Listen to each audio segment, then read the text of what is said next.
All right, welcome everyone to SimTrax Broadcasting. Patrick Morrison in the booth tonight, and joining alongside of me is Season 1 Racing Revolution champion Robert Rader. I'll ask him in just a bit about what to expect tonight and the strategies we are to be looking out for. Tonight lines up the first race of the playoffs in the Stay Tuned Sports Podcast Truck Series.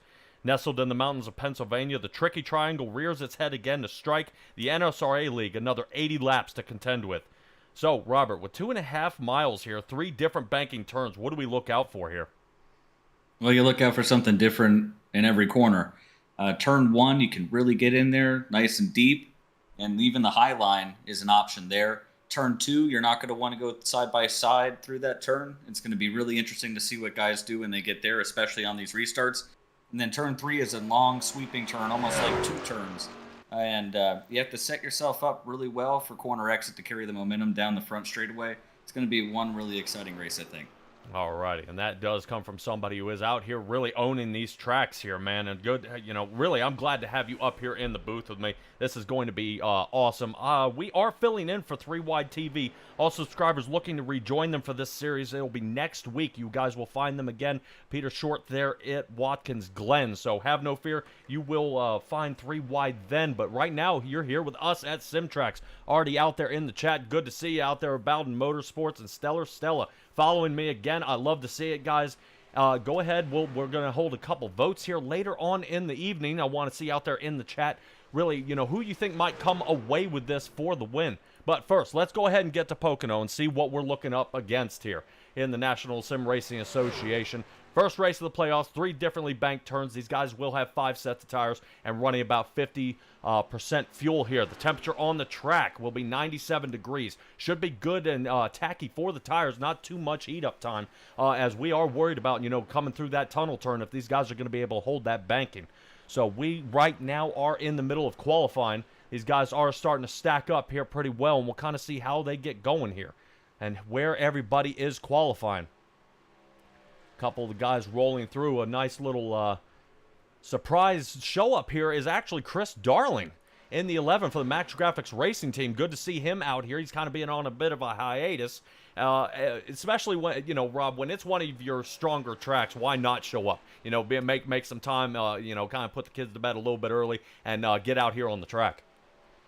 Yeah, I mean, if it's a strong track you're really strong at, then of course you want to show up. And with this being the first race in the playoffs, sometimes it's fun to come out and spoil the party a little bit. So it'll be interesting to see what he can do out here with all the people who are running for a championship. Oh, yeah. And speaking of championship, regular season championship ended up being Philip Scott in the 99.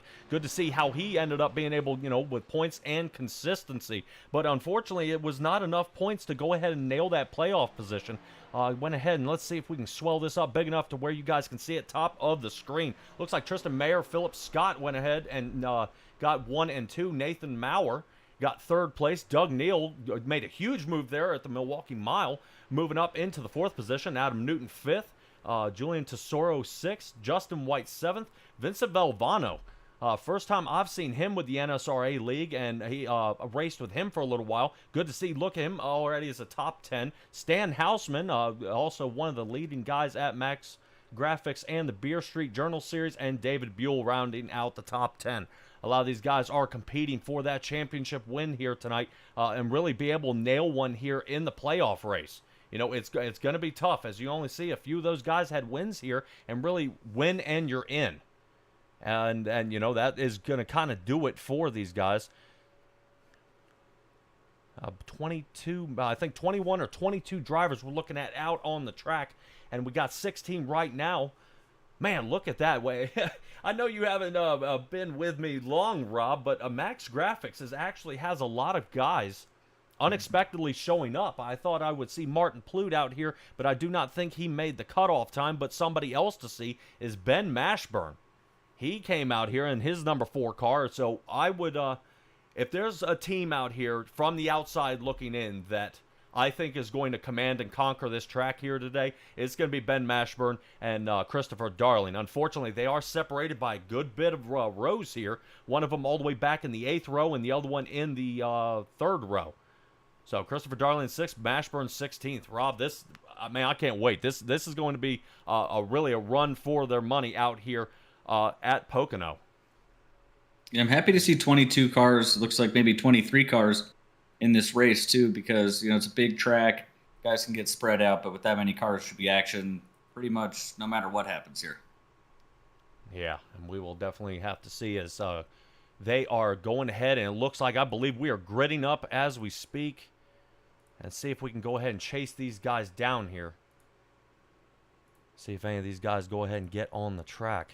There we go. All righty. Alrighty, excellent, excellent, excellent, man. I'm super excited to see what these guys have. Let's go ahead and get that starting grid up here for us. In the front, Tristan Mayer, look at that, going ahead and getting his way out front in his 17 Ford, followed by Dominic Tesoro, Tyler Belanger, Blaine Sparling, 4th place, Tom Lester in 5th, Christopher Darling, 11th, in the 11 car in 6th, Philip Scott, he's back here in the 7th in his 99 machine. Adam Newton there in the 29 Toyota in 8th. Jeff Price in his 14 Chevrolet in 9th. And Nate Maurer. Interesting to see that Simbox racing machine back here in the 10th position. So, but he will be closely joined by Doug Neal in the 11th. And Vinny Valvano there in the 12th position. Julian Tesoro there in the 13. Garrett Austin in his 34 Chevrolet back in the 14th position. Colton Gum in his 10. Bonnie and Clyde machine right there, looking good. Ben Mashburn, all right, in the Jets Pizza number 4. So we always called him the delivery man because he drives like he's late. As we're going to see, let's see, I believe Scott Tompkins is showing out here on the grid right now. And we'll have to see, I don't think he'll be showing up. He will actually be playing race control tonight in that 888 machine. So that puts Justin White in the 17. Stan Hausman, 19. Robbie Clavey in the 20th position in his 73 Toyota. Jason Shue, he actually won, I believe, last year's Max Graphics Super Speedway Series. He's the champion of that series. John here in the 20, in the 22, in the 21st position. I'll get that down. I'll promise I will. And that looks like that may go ahead and round it out here. I do not see Michael Mooney here loading in just yet. So we will have to see if he's able to squeeze in or if he just ran out of time. But I believe these gentlemen are forming up on the track, going ahead and getting lined up here. And boy, we got a race. 80 laps here at Pocono. And, I don't think, Rob, there's really a single lap here. Somebody's not, uncontested or be able to, a single turn. To me, it's you'll see guys have a good, strong 1 and 2, and they'll be really bad in 3, or a good 2 and 3, and then have a really bad 1. Really, what is the key to have a strong position in all 3 turns? Well, you're not going to be able to do anything with the setup, with this being a fixed setup league, but I guarantee you that the winner of this race will be somebody who is solid in all 3 turns, but it's going to be difficult. One of the tools that you do have in the car is the ability to dial back your rear brake bias, and that can help you on corner entry. It's especially helpful in turn 1 and 3.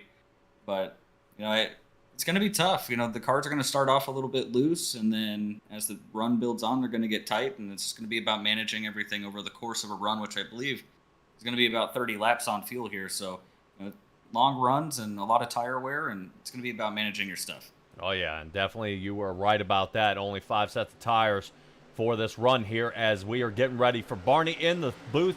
Fly that green flag, and away we go. Tristan Mayer going ahead and getting pushed out front, but don't worry too much, as you can see kind of from this angle here real quick that you see Ben Mashburn sliding to that inside line immediately. Does not want to spend any time hanging on the outside, diving into turn 1 there. So Tyler Belanger got a good shot here in that 3rd position. Last time I saw him in 3rd, I was behind him and Martin Plute as we totaled each other at Talladega. So he's hopefully that doesn't happen to him here at Pocono. He's going to have a hard time for these guys up front. So man, this is going to be a battle for these guys out there in the front. As you can definitely see that tunnel turn played a little bit extra on Dominic Tesoro there as he slid his way toward the front. Yeah, a lot of give and take right there. Tristan realized that he was kind of in a spot, and this early in the race, lap 1, you just give him tons of space and just go ahead and let Dominic take the lead there, go get him here in a few laps. Yeah, Christopher Darling trying to stick his nose out there, get a little more of that fresh air, see if he can put a little more work there on Philip Scott so they can battle for that 6th position. But Philip Scott says, no, you ain't battling for the 6th position. You can battle actually with Blaine Sparling as he slides his Toyota back to the 6th position and let Chris Darling battle with him instead of the 99. So Chris Darling still hanging out in the 7th position. He's dialed back one position since the start of this race. We'll have to see how he can get it done in his Ford Max Graphics truck. As we get going around here, looks like everybody actually starting a single file back here just a little bit. I believe the 14 of Jeff Price working there on the outside line. It seems the outside line of Vinny Valvano there, one of our guys in the chase. He's got to go ahead and work his way up there if he wants to, start scoring points for the chase here. But, there's still plenty of laps. We're only getting here on lap 2 as these guys are trying to push their way toward the front. What is it? It was normal. The regular season of the Beer Street Journal, Nate Maurer winner, the 971. So watch out for that truck here tonight, the 971 and Christopher Darling. These two guys, they have traded paint more than once on many occasions. So I'm waiting to see if this ends up drumming up any sort of thing going along there. Ben Mashburn still trying to make some moves back there, but really, Rob, what I'm looking at here is a lot of these guys kind of actually settling in. Not a whole lot of guys making a lot of moves right now.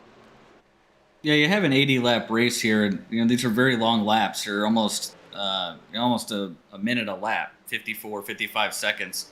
So you're going to be here for a while. You're going to see a lot of the same guys all race long. You don't want to do anything too drastic or too early, especially if you're one of these chase. Oh, we got the 29 around into the inside wall, turn 3 here. And it looks like Adam Newton has spun out. Oof. Not good. Not sure if there was contact there or if he just lost it on his own. Oh, man, but we're going to go ahead and roll that back to our replay here at SimTrax and see if we can get a better view of exactly what happened here. Let's go ahead and aim for, I bet my viewers can guess. We're going to go for that Michelin chopper view. Let's go ahead and take a peek at it up top. All right, so we remember the red and white of Adam Newton here, and we'll kind of take a little peek here at the above and see what happened. If that 30 machine guy in the back of him, Julian Tesoro, yep, right there, a little contact. Yep. Wow. But, interesting. Yeah, I'd like to see on board there with that car and see if he ever got out of the throttle, because it kind of seemed like he stayed in it there to me. Yeah, that he did. Julian Tesoro, he was the man on the move. If when we were talking a little bit about no one really making any moves, he has up 3 positions. With that spin out there, does put it as 4. So let's take a ride along here with Julian Tesoro in his 30 Toyota and kind of see what happens here.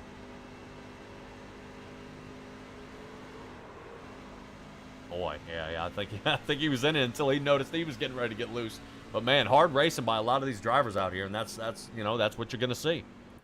Yeah, and I don't necessarily want people to think that I'm saying he did it intentionally, because when you're coming off turn 3, like I said at the beginning of the broadcast, it's a really long front straightaway. It's super important that you carry as much momentum as you can.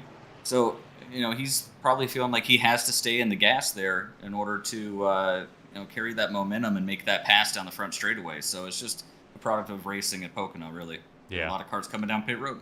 Yeah, they are. As we're going to take a quick peek here at pit lane, if we can get the producer to find the right camera.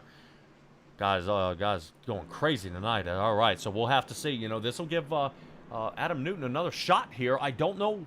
At this point, only 5 laps, man. I wouldn't waste a set of tires. This may be a come in, try to, bang out a little bit of that damage right there. Top it off on fuel because fuel mileage is going to be key here, along with the tires. So a lot of these guys kind of shooting out of the pit lane here. Let's see how this gets going. Michael Mooney did make it. He did make it onto the track. Interesting to see. I wasn't sure if he was going to make it, but he did. So it looks like everybody except for our top 3 here stayed out. Yeah, Philip Scott and Tristan Mayer here. So your guys that are in the chase, 1 and 2, these guys are still going to push their way up toward the front and really have themselves a time here. I think if they're not pitting, they're going to kind of wait later on. The 2 of them will have to pit, and then it'll just be the 2 of them kind of duking it out toward the end. But that is going to bring out our first caution tonight, and it should wrap it up here in a little bit. Pace car lights are still on, so we definitely still have 1 lap left to go. Robert, looking from the outside, is single file, really the way to go, or is it a good idea to kind of start really uh, pushing yourself toward the front here, rather than hanging out in the back? Well, it kind of depends on what your philosophy is as a driver. So, for me, I'm the kind of driver where I want to lead every lap. I don't want to be back around guys I don't race with as often, or back where if a wreck happens, it's more likely to happen ahead of you, and you have to dodge it. So, I always like to go on attack right from the get go. But a lot of these guys have a lot of very successful drivers have a completely different philosophy, which is that in order to finish first, or in order to win first, you have to finish the race. So, I think that with it being an 80 lap race, especially though, I mean, you don't want to do anything too dangerous, and especially turn two, how treacherous that can be. So, I think they're all taking care of it, and it's a smart play right now. Yeah, we'll have to see how that works out for some of these guys. I'm interested to see some of these guys actually coming back down pit road once again. I don't know if Adam Newton wasn't able to get all that damage fixed, but we'll have to take a quick little look here, see if he's got anything going on. Yeah, based on the data that I'm looking at here, Patrick, it looks all these guys came down and took fuel only. So I don't think we had any tire changes. If we did, they're only right side tires, which feel waste this early in the race. So I can say pretty confidently that it was just about topping off on fuel there. All right. Well, I'm seeing Jason Shu actually spent about 48 seconds in the pit box. So he was in there for a while. I don't think he got any damage. If he did, he may have clipped the wall, but no better time to go ahead and hammer it out here. As these pace laps, these things take almost 2 minutes to get around here. So I mean, if you got plenty of time, go down pit, get it fixed now, early in the race. I mean, it would be absolutely detrimental to have it so damaged and just be working your way back. But out there in the chat, Sean Latin, what's up, Rob? Had to come support my boy in the booth. So a lot of you guys do notice, Stellar, we heard so much from Rob on the podium last season and this. Why just not put him in the booth and save time? So I like that idea. yeah, so I'm sure some of the drivers out there would appreciate that as well, as you've definitely put a lot of drivers behind you. But right now, Tristan Mayer, Philip Scott, looking at the rest of the field behind them. Tyler Belanger still there in the third spot in his 21, so we'll have to see what he can get done there on the outside line. Not really preferred for most people. Interesting to see him not make that cut as he crossed the line. So we do have a couple of guys here still too wide. Belanger there holding Philip Scott down there toward the bottom. Hopefully he might not be able to let him roll out of that turn. As we can see, boy, get close to the wall. And I noticed out of a lot of these leagues, once those tires start wearing out, not as forgiving. These guys slide up and actually make contact with the wall, and that's where the problems start, really get going. Yeah, and these restarts here, Patrick, are totally different when you have, say, 5 laps of green flag racing on your tires. So, you go down in turn 1 and it just doesn't stick the way that it did when you went down there last time on the initial start of the race. So, a lot of times these are the sketchiest restarts that you get, or after you have a heat cycle on those tires, because everyone's expecting one thing and then get something totally different when they get to the corner. Oh, yeah, and the last thing you want is, yeah, you're right. Taking these things up right now, top speed is about 185 miles an hour. Let's go ahead and pull that dashboard up there. Let's see what Mooney's doing. So you see about 185 miles an hour, and you've got that light glaze on those tires diving into turn 1, and man, it doesn't want to hold. So really good driving by a lot of these drivers out here going ahead and making those moves. But if there's one guy, is getting their money's worth, is Christopher Darling. Taking a quick look at, he definitely cut off the 48 of Tom Lester. So obviously the spotter has gone ahead and taken that 5-hour energy shot, or going ahead and actually probably drank some of that W. If you check that out in the link, use Simtrax, as you see it, the way up in the ticker there, and that'll go ahead and knock a few percent off for you, so you can go ahead and get some of that energy drink, and so you can be driving the same way I see Christopher Darling is there on the inside. So he's trying to pick up some speed here, get that fresh air, but that inside line just isn't working there on turn 3. Yeah, Darling clearly has a lot of speed right now. He's just trying to take his time and pick through this field, but he doesn't seem to be struggling at all with getting through here. He's going to make the pass here. Yeah, very smooth. Very smooth. But side by side. Yeah, not as close. There we go. That's good. You want to get that sorted before turn 2 for sure. Yeah, because turn 2 is almost like it is a turn, but it's not. It's almost like a weird tri-oval, but a lot more banking in that turn. Yeah, you feel like you can drive through there flat out, but I promise you, you cannot drive that. If you try to do that, you're going to have a bad time. All right. Michael Mooney actually getting worked back there a little bit. He went from, I believe, that fourth, fourth position, now back to the sixth position and on his way back in that 88 machine. So he's got to get that hook up there. And maybe that that tire cycle just is playing a little more on him than some of these other drivers. Some people handle it a little bit differently, but hopefully maybe when that thing tacks up, he may have speed later on in the race. Oof. As you can see him drop right below that yellow line. That is not where you want to be. You want the nice sticky track surface, not the part at the bottom where it feels like glass. So we'll have to keep an eye out for Michael Mooney there in the 88-4. Man, he gets a nice push from the 48 there, though, and they're going to go side by side through 2. See how much room these guys give each other. It's pretty close, but they're going to make it through there all right. Yeah, Tom Lester doing some work there in the back, trying to figure out how to get kind of get around. We was working that outside line with Michael Mooney there, but he kind of gave up on it. And it's probably going to dial back on the inside of Doug Neal here in his Simbox racing machine and see if he can move on the way up front. Really, this is what you're seeing is the battle here for 7th and 8th position there with Dominic Tesoro and Doug Neal. These guys battle a lot, and really through the entire season, and this many guys to come back out here and really duke it out here at Pocono. It is a tough season, playoffs that these guys have coming up. Seeing that we got Watkins Glen next, I mean, man, you want to talk about taking it from the tricky triangle here in Pennsylvania to heading to Watkins Glen Road Course. That's going to separate the men from the boys here. Really, who wins and who doesn't. I know a lot of some drivers out there, just they can capitalize on that road course. So if that's what you're looking for, oh, hard on the wall there. That's going to be some major damage for both of those cars. Yeah, the 77 of Doug Neal, massive damage to the front of his Chevrolet right there. He is not going to appreciate that. So, boy, we're going to have to watch out for. He's coming to pit road here. Yep. Man, I hope that is not going to knock him out. I knew he was just out of contention. I believe in the Beer Street Journal series, but not here. He was in the chase here, and that is going to definitely put not in a good place. I mean, he's in the 4th position in the chase, and now he's down pit road. Hopefully, he's not down there too long. We'll kind of keep you updated and see if when he gets out. And it's really unfortunate for Doug too, because he had started. We got a caution out on the track here, and driver's not happy about it. Yeah, Jeff Price of the 14 machine of Jeff Price, and we're going to go ahead and take a look at one. Boy, I bet you Doug Neal's kicking himself, wishing he had waited.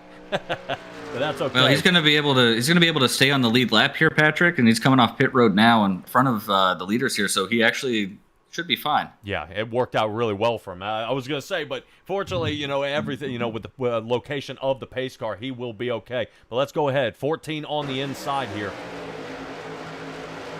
Boy, yeah, whoa. Oh, man. Yeah, he's trying to give him that bump draft down the straightaway here and just didn't hit him square. Yeah, I guess trying to work that outside line, man. But, dude, that was rough. 30 of Julian Tesoro there, I believe. Yeah, I believe that may have been the culprit of the last tie-up, was Tesoro there as well. So, Julian Tesoro kind of making his way up front, not the friendly way, but he's making it up front. As well, let's give it another shot here. No, and I'm not sure whether it was the 14 or the 88, but they were pretty animated on the radio over this one. So, let's see here, slow motion. He's on the left quarter panel, which is just not, and he's coming back to the right. So, with iRacing, you have a little bit of, delay because everyone's driving these cars over the internet. And so if you make contact with somebody as you're sweeping across their bumper like that, it can have a bit of an exaggerated effect. And that's what's going to cause this here. But, it's just, I hate to keep saying it, but that's just what happens at Pocono. The long straightaways, it's so important to maintain that momentum, and he's trying to help the 88 car there, and instead he ends the 14's day probably. That looked terminal for him. Yeah, and we'll have to see if that definitely ruins it for him. So we're kind of letting the producer float around here and kind of see what happened here, man. Dang, man. And the 14 is still on track, actually, so Obviously, he's going to be well off the pace after a hit like that, but a pretty hard hit for the 88 there as well of Michael Mooney. Yeah, Mooney, late start in the race, got a good shot there toward the front, but it looks like he's got a lot of smoke coming out from behind that car. Looks like everyone's coming down pit road now, so maybe it's time to take some tires. Oof, yeah, especially with as loose as some of these guys are getting here. Wow, yeah, that's not looking good, man. Track temperature's still at 95. 78 degrees air temperature, so, I mean, good air temperature for engine power here. So we shouldn't have any loss, just to too much heat or humidity. But, yeah, somebody like Doug Neal, man, he's still in pit. A minute and a half, yeah. he's been in pit road now. The good news about a track like Pocono, because it's so long, you can sit there and really get a lot of damage repaired without going a lap down. So I'm sure he'll take as much time as he possibly can under this caution to get as much of it fixed. And unfortunately, I don't think it's going to be a competitive truck moving forward here, but hopefully he can keep it alive and pick up some spots from maybe other incidents that happen on track. Yeah, well, we'll have to see how it goes. Somebody not afraid of getting up in the front. Everybody pit, but Nate Maurer, first one to get off pit road. Let's get us through a top 10. Nate Maurer, Tyler Belanger there in the 21. Tristan Mayer back to the 3rd position. Led all the laps so far. Until do you happen to know how many sets of tires they have for this race, Patrick? 5. 5 sets, yeah. So I can understand why it appears that our guys here, Nathan Maurer and Tyler Belanger, both didn't take tires on this pit stop. And then Tristan is the first car on 4 tires. And then Adam Newton and Justin B. White either took no tires or 2 tires. So mix-up of the field here, but also a mix-up of strategies that could be really interesting into turn 1 with some of these guys on older tires are going to be kind of slow down here. But maybe trying to save a set for the end. Maybe they can have an extra set for a green-white checker and make a big move to the front. So, yeah, interesting to see. Stan Hausman comes right back in for another, a top off and go, along with Jason Shue in the 3 and the 73 of Robbie Clavey. If the race plays out just right for these guys, that could be a race-winning move. So, like we said before, the race started about 30 laps. Maybe you can stretch at the 31. If you get a caution at just the right time, or if it goes green from here and you're focused on saving, you may be able to make it to the end with only 65 laps left in this race.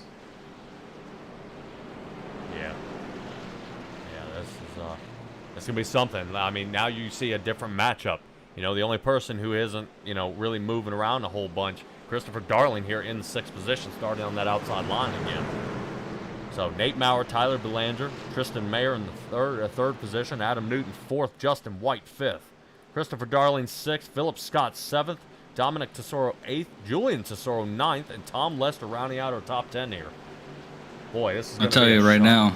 Yeah, go ahead. On this restart, Tristan Mayer better get going quick, because he's got a couple of those cars and older tires in between him and Darling, but Darling was just flying at the end of that run. I think he had made it up to 2nd, 3rd, somewhere in there by the time that caution had come out. So you better use this to his advantage and get a little gap built here if you can. Yeah, he was pretty excited about seeing a little bit of a longer run here, so we'll see how that 11 holds up. But Tyler Belanger, his chance is now as he's on the outside. Green flag is out.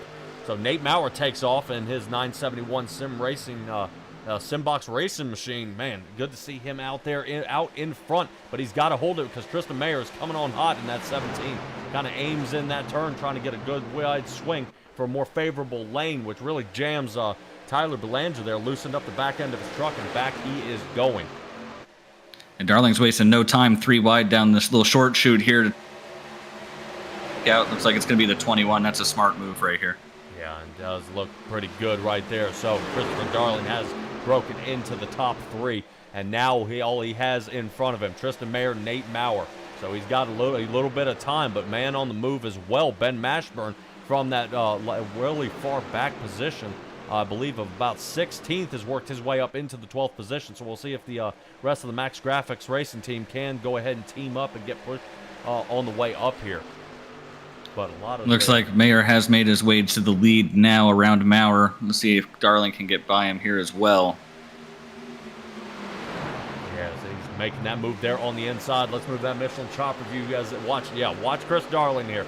He's going to eat up that draft right here, and he's going to make another shot, probably entering 3. Yeah, he might have it at 3 and turn 1 for sure with the type of pace he's showing here. Boy, makes a little contact right there. Christopher Darling definitely wants the lead. I've seen a lot of this from Christopher Darling before, man. He's going to go up, push you, bump you. All right, get out of my way. And around he'll go. So it definitely gets you to start staring at that rear view mirror, and I really think that's a lot of what he tries to get you to do is let you break yourself down and not me as you're coming down the front stretch here. See if Christopher Darling's got anything for him diving into turn 1. Here he comes, giving a little It'll be push. interesting to see. Yeah, he's going to dive it up the inside here, but the outside carries a lot of momentum, so I wouldn't say that Mayer is necessarily out of it here. He looks like he's trying the over-under move, but he's not going to have the momentum to pull it off here. Darling takes the lead, and he's driving away. Yeah, Darling definitely hitting that yellow line. You kind of saw his truck bounce there a little bit as he's holding it to the floor. Ben Mashburn, super amount of speed. He's now shot up to the 8th position, so he's like I said, they are trying to catch up. And once those 2-3 guys link up, they actually just pull away, man. It's kind of all she wrote. I mean, as long as cautions stay away, pits go in their favor, and it's just at that point no one can really keep up with them. Out there in the chat, Kevin Orlando, yes, that is Rob up here with me.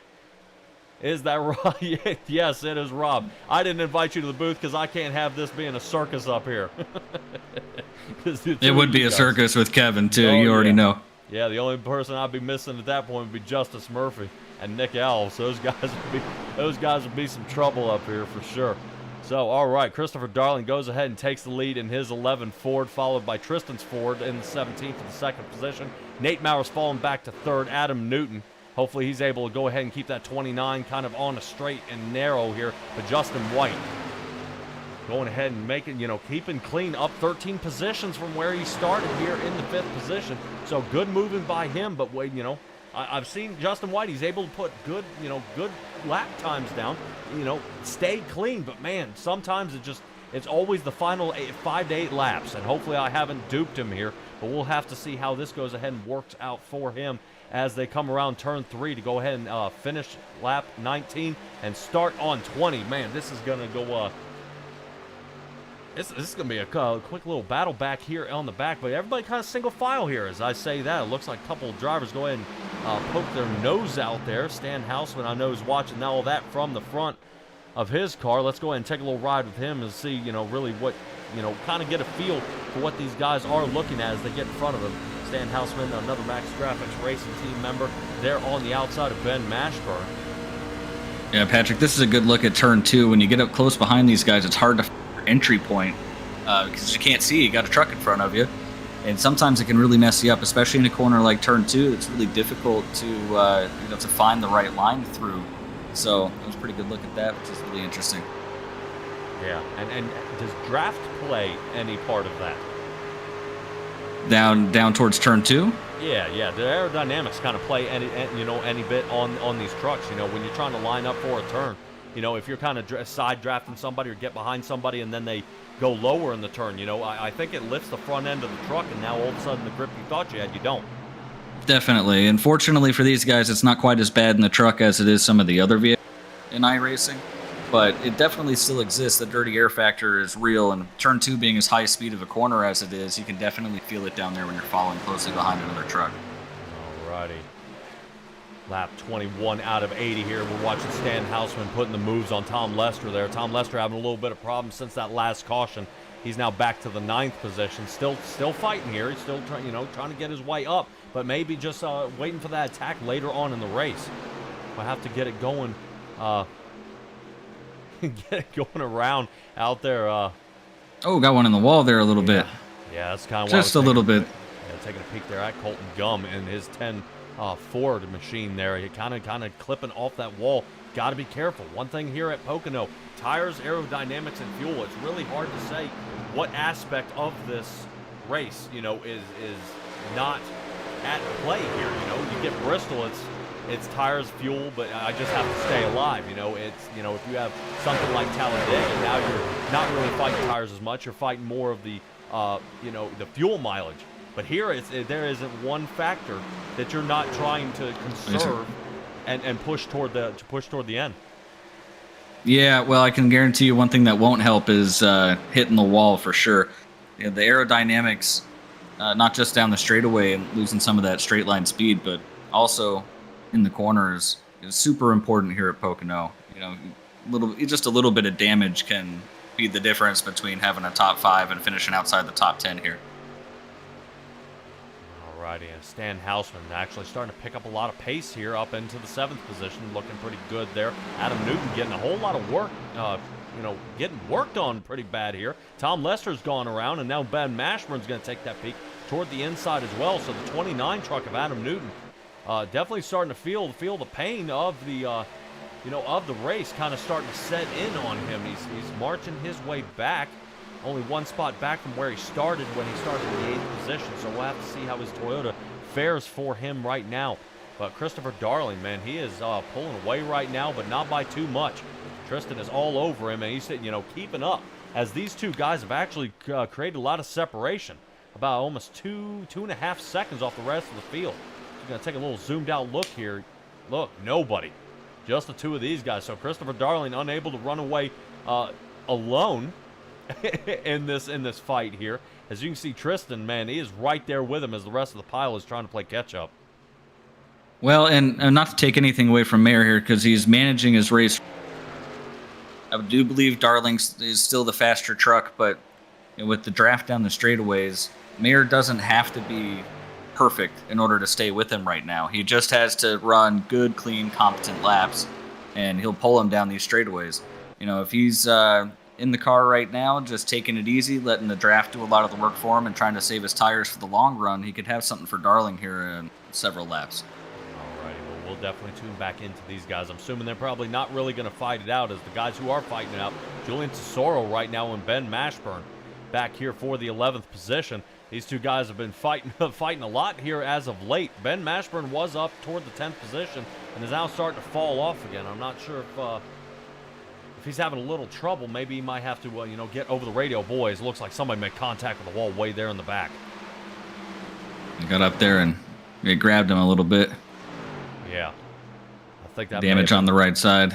Yeah, Robbie of the 73 machine kind of clipped that wall heading down the straightaway there, and I don't know if he's had a little trouble with damage before, and now it's just starting to kind of suck him into that wall. It's kind of a straightaway. You kind of think it'd be okay, but a little clip right there, and now the tables have turned, so now he's got to watch out. So Robbie back here in the 16th position, a lot of work to do to get his way toward the front. But yeah, look, if you see that, Rob, you kind of see that the rear end of that truck is all over the place, man. That thing is real loose. Yeah, it looks pretty evil right now. He's got his hands full for sure. Yeah, we'll have to see. Boy, yeah, you see it kind of bobbing around. Now, is there anything he can do from inside the car to try to tighten that thing up a little bit? Well, actually, Patrick, if I had to guess, his main problem right now is probably that the car is too tight. So he's putting too much wheel into it. He's burning the right front tire off, which is going to hurt in the long run here. But sometimes when the car is damaged and it's too tight like this, you're trying too hard. You're overcompensating by putting too much wheel into it. And then when you come off the corner, you have so much more wheel in the car than you normally do, and it kind of pulls the car around on exit. So if I had to guess, he's actually battling a tight condition, and there's really nothing you can do there except slow the car down, back the pace down. Yeah, I'll tell you who's not really slowing down at all. Stan Houseman up to the 6th position now. So those fresher tires are paying off. So I believe, I'll take it, what you're saying there, Kevin Orlando. He is. Those fresher tires are starting to pay off. Stan Houseman, really reeling in Nate Maurer here, starting to really put the moves on him to see if he can get battled up here toward the front. Looking and he good. Started in 19th position as well. So, 27 laps into this race, and he's picked up a ton of spots. So whatever he's doing is working. Yes, it is. As we got a little battle box there down toward the bottom right here, as you kind of see Stan Houseman keeping about 2/10 off the rear bumper of his car, but it won't last for long. Dive right here into turn 2. See if we can go ahead and get that slide out from there. Oof. Yeah, just as I say that, I might have to move away from Stan Houseman here. He's starting to loosen up, and he's going to blame me. We're going to start the finger pointing. I did that one time with Martin Plute, man. Boy, when I found him in the booth, he was he was not happy with me. But boy, quick turn of events. Look at that. Nate Maurer down pit road. Ben Mashburn down pit road. And Interesting. Adam This must be good for their fuel window here. All right. No, not entirely sure how many gallons they're allowed in the tank here. I know you get 30 on a full tank, but they may be working with a little bit less. So clearly, though, this is a good time for them to pit for their fuel window. So we'll see how that works out with them being on a different strategy than a lot of the rest of the leaders here. All right. And speaking of leaders, Christopher Darley and Tristan Mayer here, we'll have to find out. When these guys pit. I mean, this could be. Oh boy, look at that! 17 goes ahead and gives Christopher Darling a little shot right there. Yeah, he's letting him know he's not going anywhere. I mean, I was kind of wondering if he would take a move, make the move to the inside. He may have another opportunity down the front straightaway here. See what he does. He thinks about it. The 11 throws a block on him, wants him to take the outside, which on the older tires, the outside's pretty sporty. So we'll see if he can make the pass along the outside. And then to turn one, got to watch out for the bumps. He's right here. He hit the bumps a little bit, but he kind of transitioned down to the bottom. It's not going to hurt him as bad hitting him at that angle. And it's going to be a difficult pass to make, Patrick, because it's just the old tires. You don't have the grip in the car, and then you have the 11 who, a little contact there. You have the 11 who's going to block you, which it's going to be frustrating as well. Yeah, we're taking a ride along here with Tristan Mayer here. You can kind of give him a good little shot of what he can do. Moving out to the side there, you notice that fresh air was starting to work for him there a little bit. Started picking up a lot of speed and working his way toward the front. Quick update, Doug Neal, Michael Mooney now down pit. So, yeah, that fuel window is starting to open up. We'll have to see if that'll if the Here comes Darling as well to pit road. All right, Christopher Darling down pit. So our race leader has gone ahead, head down pit road on lap 30. Which means as soon as everybody hears that over the radio, that means Colton Gum, Julian Tesoro, Valvano, and Tyler Belanger. Yeah, and you got to imagine that Mayer will be down next lap as well. You can't let Darling have the tire advantage on you for too long here. Otherwise, he'll be able to build a big gap. So I'd expect to see him this lap. Yeah, and especially with Tristan being out there alone. No draft, no nothing. Right now, he's going to be, he's going to, like you said, he's going to be fighting worn out tires. No fuel at this point. And now Christopher Darling will get out there and try to pull away with this one. But we'll have to see who else comes down pit. Let's see, as these guys are rolling around. Yeah, he's coming. Yeah, got to make sure he gets that pit speed. Watch out, man. He maximized it coming to pit road there, though. He got all of it. Yes, he did. Barely getting slowed down before the line there. Right now, our top 7 heading down pit road. So, Mayer, Tesoro, Sparling, Houseman, Lester, Scott, Austin, Clavey, Shoe. Boy. And that should just about wrap up the last of the guys who did not. We'll see how this turns out here. The race off pit road. Darling's coming out of turn 3 right now. Down the long straightaway, he's going to have a ton of momentum. I think he's going to hold on to the lead here. It looks like he's just now coming off pit. He's going to have a huge lead, actually, over Mayer here. Yeah, he is definitely going to pull away, and we were kind of taking that outside spotter look. And the amount of distance he has right now on Justin White, over a second and a half. So he definitely has the favorable shot here, but I think the only thing that's really going to crunch them together if it stays like this is a caution here, Rob.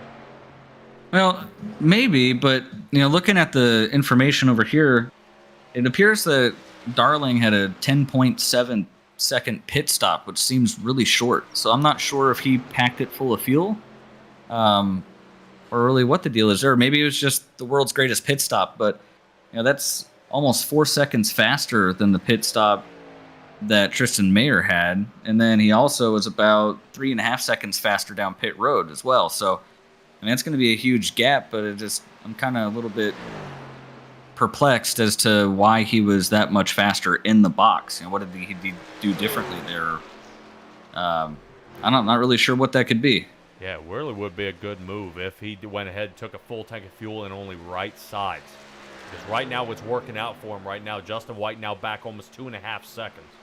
So he is definitely starting to put the distance on the field. But Tristan, you know, the one that was right there with him, only back there to the 4th position. And now he's got a 4-second gap on the lead. So you just kind of see, you know, different pit strategies, how this works out. I don't think there would even be a caution to really bunch these guys back up, seeing how spread out everybody is.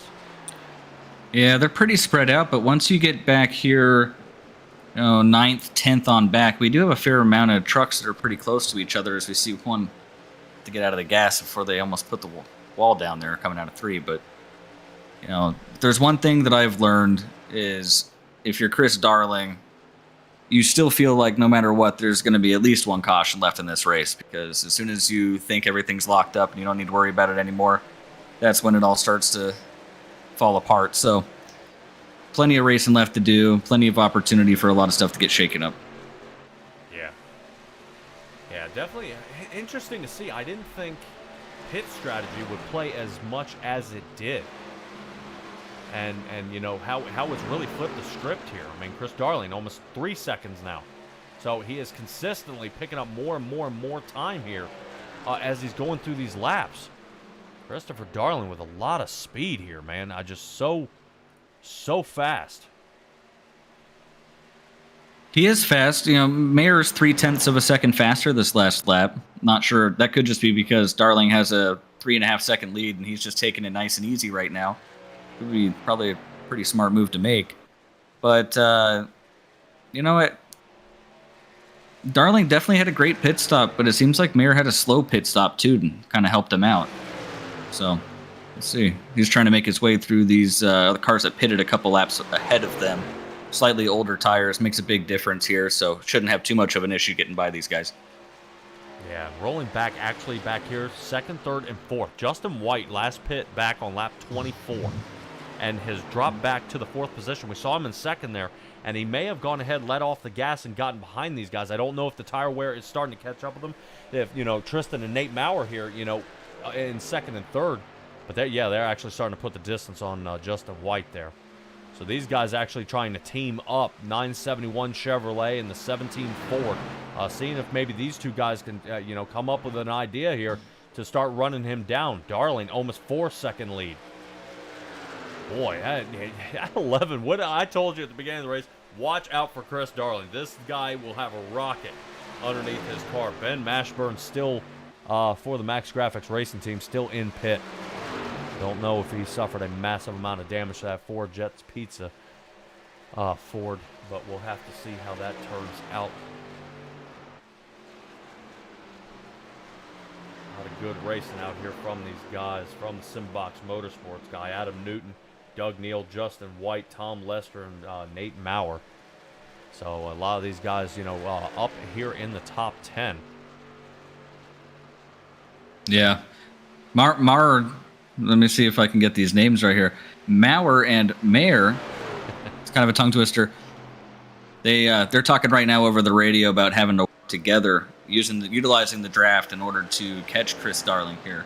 So, you know, this is definitely part of their strategy. They're actively colluding over race comms right now. So it'll be interesting to see if they can put any inroads in. I think Mayer's a little bit faster. So if I were gonna pull that same strategy, I think I would want the 17 car in front, kind of pull that 97 or 971 instead of the other way around. But we'll see how this works out over the next few laps, if it's actually going to work for him or if we're just going to slow him down. Yeah, we'll have to see. We'll keep an eye up there in the timing tower here. I want to kind of rotate back here, I believe, to Sorrell and Garrett Austin. These guys, I think, were bumping and banging there just a little bit. A little bit of damage still to the right side of that 30 machine. Garrett Austin and his Chevrolet. Looks like there's a little damage to the right side of him. You know, these two guys were kind of bumping and banging there a little bit. It looks like everything's kind of settled down with them right now. You know, back up to 2nd and 3rd. You know, those guys, they're still falling back 4.5 seconds. So it's something to see that, you know, if Christopher Darling took 2 tires and fuel, is still pulling away when those guys are drafting each other. trying to push their way the rest of the way around the track. But your idea of going ahead and putting Tristan in front and Nate Maurer behind, that is now starting to happen. But yeah, and we'll see if he can stay with him here, though, is the problem. Ultimately, for the 17's race, they were still losing time trying to draft with each other there. And the 971 is on a couple lap older tires than he is. So whether the 971 can stick with him or not, going ahead and passing him is going to be the right call here for Mayer's race. Yeah, they're starting to kind of dial back there. Nate Maurer just doesn't have the speed coming out of these turns that Tristan has here. Let's see if we can find somebody else who's in any kind of trouble. Vilvano back here with Stan Houseman. These guys pit back on lap 29 and 30. Stan Houseman, man, he was doing making a lot of work, doing a lot of work up there toward the front. But now it's falling off something fierce. And no, somebody else in the chase, Philip Scott, back here in the 13th position. And I'm just wondering if the schedule that we have coming up here, if this is starting to really trip these guys up at all. Just from how, kind of how the angle of this is going here. I mean, we're looking at Pocono today, Watkins Glen on the 16th, and going short track to Bristol on the 23rd. So, it's a pretty wild schedule, actually. Yeah, it's 3 completely different racetracks. You can't get any more different than that, really. Yeah. I think following that will be Chicagoland, Charlotte, Kentucky, ISM Raceway, and finishing off at Vegas. So, I mean, just the spread out here of different tracks, and really you would think these would be toward the middle of the season, and they're not. But let's take a look here. Check that out. All right, we finally got somebody starting to really put the moves on him. Garrett Austin trying to see if he can get around Julian Tesoro, but Philip Scott says no, I'll go ahead and take that shot in the 99. Gets a whole lot of speed right there. See if he can hold it through that turn. Yeah, he drove it in there pretty hard, hoping to clear the 34, and just didn't quite do it. See if he could do it on corner exit. Not quite. 99's gonna end up giving this spot back here as 34 as the draft down the straightaway. But that all started because the 34 of Garrett Austin went down into turn 2. Just didn't really get through there very cleanly, trying to make a pass himself, and ended up almost losing a position because of it. And that's just all down to the momentum games at this very, very long racetrack. Yeah, as we come up on our halfway point here, 40 out of 80. Glad for you all joining us here at Simtrax Broadcasting. Once again, I am filling in for 3 Wide TV. Peter Short and the guys there have a little bit of a scheduling issue, and I picked up the slack, no fear, but you will see them next week at the Glen. You're here in the booth, Patrick Morrison and Robert Rader here with Simtrax Broadcasting. Glad for you guys to show up. I see so many of you guys that I recognize out there. I like seeing frequent viewers. If you want to view us all the time, go ahead and hit that like, subscribe button, and that way you can tune in at all times. And if you aren't able to catch us live, you can actually go and watch us later. I have them posted up at Twitch, Facebook, and YouTube. Great time to join us at that point. If you enjoy the NSRA League, don't forget to visit WRN. I have their link down at the bottom of my description there. WRN with Mitchell Adams in the booth. I believe sometimes Christopher Darling actually joins him up in the booth as well up there. And and they're in the chase as well. I believe the schedule matches up along with the trucks here. So they will be at Watkins Glen next week as well. Before I put my foot in my mouth, let me be 110% sure. Yes, they will. But remember, they will be on Thursday nights. So that'll be the 15th. You'll find Watkins Glen over at the Beer Street Journal Series. And that'll be that also win the Xfinity cars. That is a blast to see those guys. I think they are kind of doing a juggle right now for the next season if they're going to move to the next gen cars, which Robert, in your Racing Revolution League, you guys are learning all about those cars. Yeah, learning is a really good way to put it because they're so different. It's been a really interesting season so far. 3 races in, 3 completely different winners, which is always nice to see. Some good parity to start the year off. Man, some wild moves down here. Short shoot down the turn 2. But the next gen car is a completely different beast. It's kind of scary to drive sometimes. It's a little unpredictable, but it makes for some really good racing, some exciting broadcasts. Yes, you can find that at Simtrax Broadcasting Wednesday nights. A lot of fun you guys have there. excited to see, really what we can get done this upcoming week. You guys will be at the Auto Club for the True Grit 200. You guys will be running a Hollywood theme scare, and the Hollywood theme scheme. Yes, I tried to get that. There's your tongue twister. Oh man, but you guys are gonna be running there, and that'll be a blast out there in California getting that one done. So, all right, back to Pocono here, Rob. So we did just see Colton Gum get a little bit loose out of that last tunnel turn there into, and you kind of see him get loose. Stan Houseman saying, "No, sir, I'm gonna get out of here," up to the 9th position. So Stan Houseman finally getting on the gas and breaking into the top 10 here. And I think what's happening here is Stan Houseman actually has a whole lot more speed later on in the life of these tires. Yeah, and it's interesting. I wish I was paying a little closer attention to what he's been doing from a pit strategy perspective.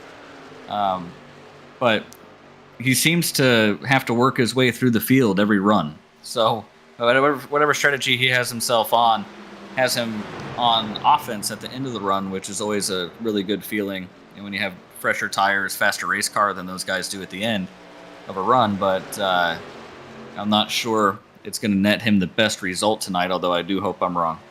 Yeah, we got a little popped up right here, a little time delta that you see in the last 5 laps here.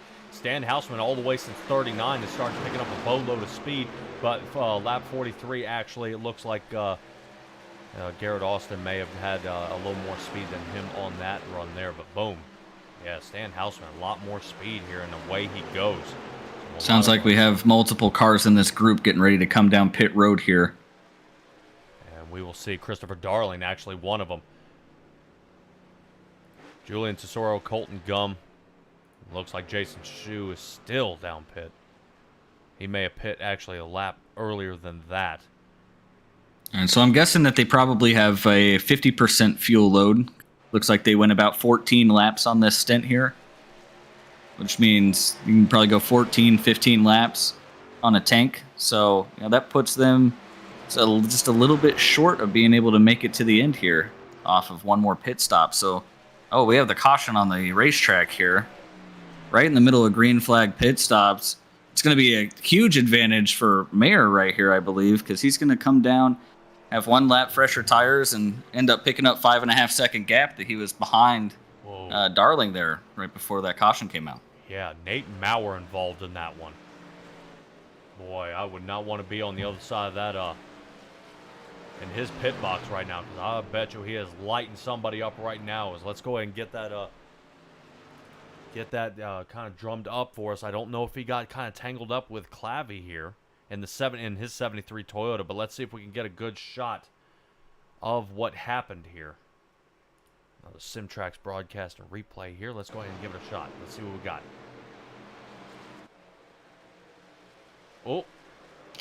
Oh man. Was the 73 trying to come to pit road and didn't realize he was down there? I was hoping not. Boy, he was awfully high for that. I sure hope not, but let's go ahead and get that Michelin chopper view up here and see kind of if we can get a different angle. And we'll probably take a ride along with the 73 and kind of see if the steering input of 73 broke loose here. Let's get a chopper view here. Ooh. From that angle, that looked like Nate came up into him. Well, Nate is coming up, but that's a natural line coming off the corner. Expect that guy. You're gonna expect that guy to be closer out to the wall there. So, is that, that must be what caused this picture. Yeah, he's going out towards the wall, and then he stops and pulls to the left a little bit. So, I mean, they met in the middle for sure. But I'd like to see an onboard of the car on the outside there. All right, well, let's see if we can get us an onboard with Robbie Clavy here in his Toyota. Let's see what we get here. All right, here we go. And so he's got a lot of damage, so you can see he's a lot of wheel input in there. Yeah. Yeah, we did see him drifting in the beginning of that turn there, but that may do it for him. All right. Get back live here. Looks like Nate Mauer's working his way down pit road right now. Yeah, it looked a lot worse on the initial viewing than it did on the last two camera angles we had there. I guess you just call that one a racing incident and move on. But if you're Darling, that is just a complete gut shot. You had the race won if it stays green, really, unless you make a major mistake. And now, because of somebody else's mistake, you're going to have to go out here and go and win it on raw speed again. So it's going to be interesting that we're going to have a completely shaken up field again here with the guys who have already pit and come off pit road, and the guys who had to come down and pit there, and the difference in their tires. So I'm excited to see what happens on this next restart, Patrick. Yeah, I completely agree with you on that. And, Christopher Darling out there. But you saw really what's held Christopher Darling up most of the race was fighting through traffic. He had a bad qualified time, got there toward the back, and then once he got up front, man, that was it. He just started pulling away. Good pit strategy, got his way toward the front, and fired around here. And now, I think the only thing that kept Tristan on him was the draft. Those two, linked up and away they went. But now Tristan actually all the way back here, and you wouldn't believe it, back in the 13th position. Yeah, and that's what I was concerned about. This eliminates that 5+ second lead that Darling had, which is great for Tristan. But so many cars had already pit that he's going to come out 13th. Now he's going to have a lot more speed than some of these guys and shouldn't have a hard time passing a lot of them.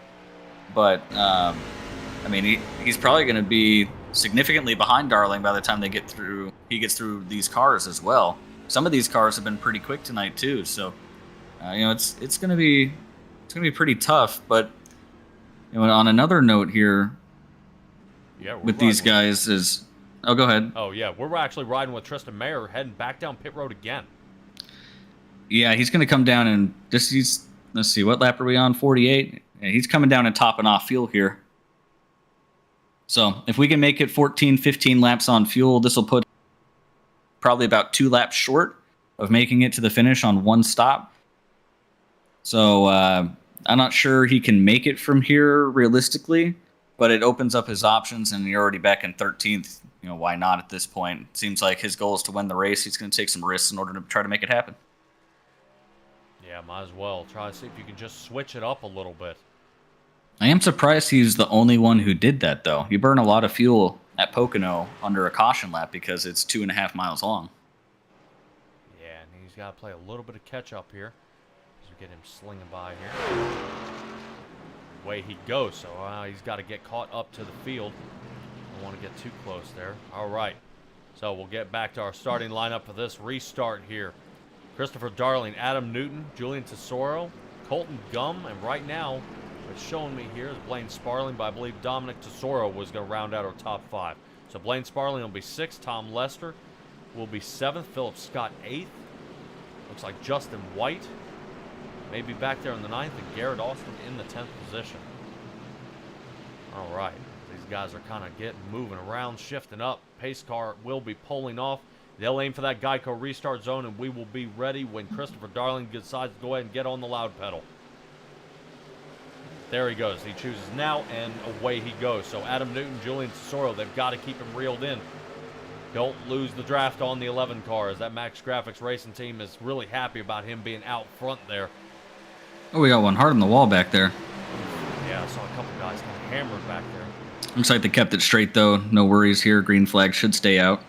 Yeah, but that's definitely going to get those tempers wound up. I know those guys were pretty upset with how it went last time. Speaking of upset, you have Julian Tesoro here in 3rd place in the 30 car. He's been involved in a couple of wrecks already tonight, and now he's up here racing some really fast guys. It'll be interesting to see how they race him, given what's transpired earlier in this race. Yeah. Let's see how this gets going along here. Tesoro's 3rd and 4th back here. Looks like Stan Houseman trying to work that outside line there. Or the inside line, excuse me, there on Philip Scott. We got right in front of him. Around. Oh my goodness. An aggressive block. Dude. And Chris Darling is totaled. He's done. Holy cow. The fastest car of the race is going to take himself out on what's I believe is a pretty pretty ugly block on a car that has damage even. 29 was wadded up in that first. Whoa. As we are taking a quick little look here, what happens? Yeah, it looks like 29's getting the angle. Oh, and just as I said, Christopher Darling's spotter doing a great job not there. Just Yeah, I didn't mean, have that's... it. Boy, the little UFO move there, kind of hanging up in the air and spinning around. Boy, does he collect anybody else? 34? Yeah, he does here. Oh, man. And then Garrett Alston. then Tristan comes in here and almost catches him right there. You see him on the left side of the screen, pulling down just in time to avoid that. Yeah. And I bet he regrets coming back down for more fuel now that his main competition has wrecked himself out of this race with an egregious block down the front straightaway. Wow. That was one. I don't understand that block. With 30 laps to go, you're the fastest car all race long. You're racing a guy who, let's be frank, you've been faster than him all race. He's hanging with you on new tires, but over the long run, you'll probably be able to pull away from him and just throw a very questionable block on the front stretch and throw the race away. I just don't really understand that. But that's racing. Not everything always makes sense in racing. That's why we love it. Oh yeah. And let's take a ride along here with Stan Houseman. I think I just saw he was squeezed out of there, so you'll see him kind of tangle up here. Oh no. Boy, and you saw that ricochet right back off, man. That was close. He didn't have a whole lot of places to go there either, because he was 3 wide going in. Wow, that was close. That was so close. How in the world did he get around that one? Mostly luck, I think, but he placed the car perfectly in order to avoid it, and with the car to the inside, he couldn't just veer to the left. So, I mean, great drive in there as well. Yeah, especially with this ricochet right here. Oh, man. Yeah, and you see, actually, Philip Scott there in the 99 kind of gets into the back of the 34, Garrett Alston there. He suffers some more front-end damage. 34 might be done. There's a lot of smoke coming out of that car. Yeah, that's going to be 30-plus minutes of required repairs, which will end his race, unfortunately, through no fault of his own there. Nowhere to 11. 11 just shot straight back up the track. You have no chance to react to that. Wow. Wow, yeah, a lot of... But, Patrick, this is going to blow the entire race wide open now. I mean, Darling has led practically every lap. A lot of other guys have shown speed, but not quite enough speed to beat him. The best that we've seen speed-wise, other than him, Tristan is trapped way back in the field. I'm not even sure where he's at, outside the top 10. Yeah, this is anybody's race to come out and win now.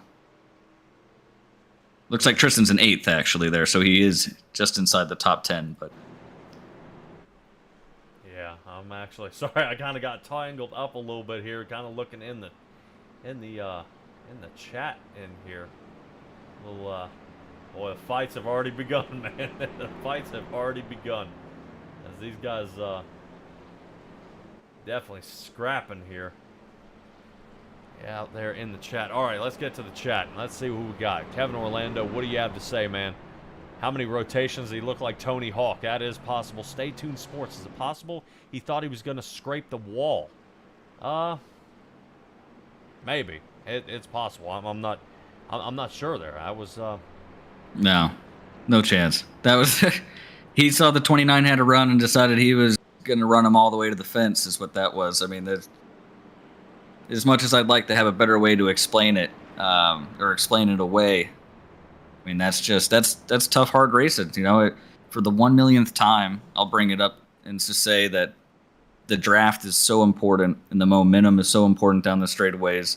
And the 29 had a run, and Darling decided he wasn't going to pass him right there. Boy, yeah, and like you said, man, this blows it wide open.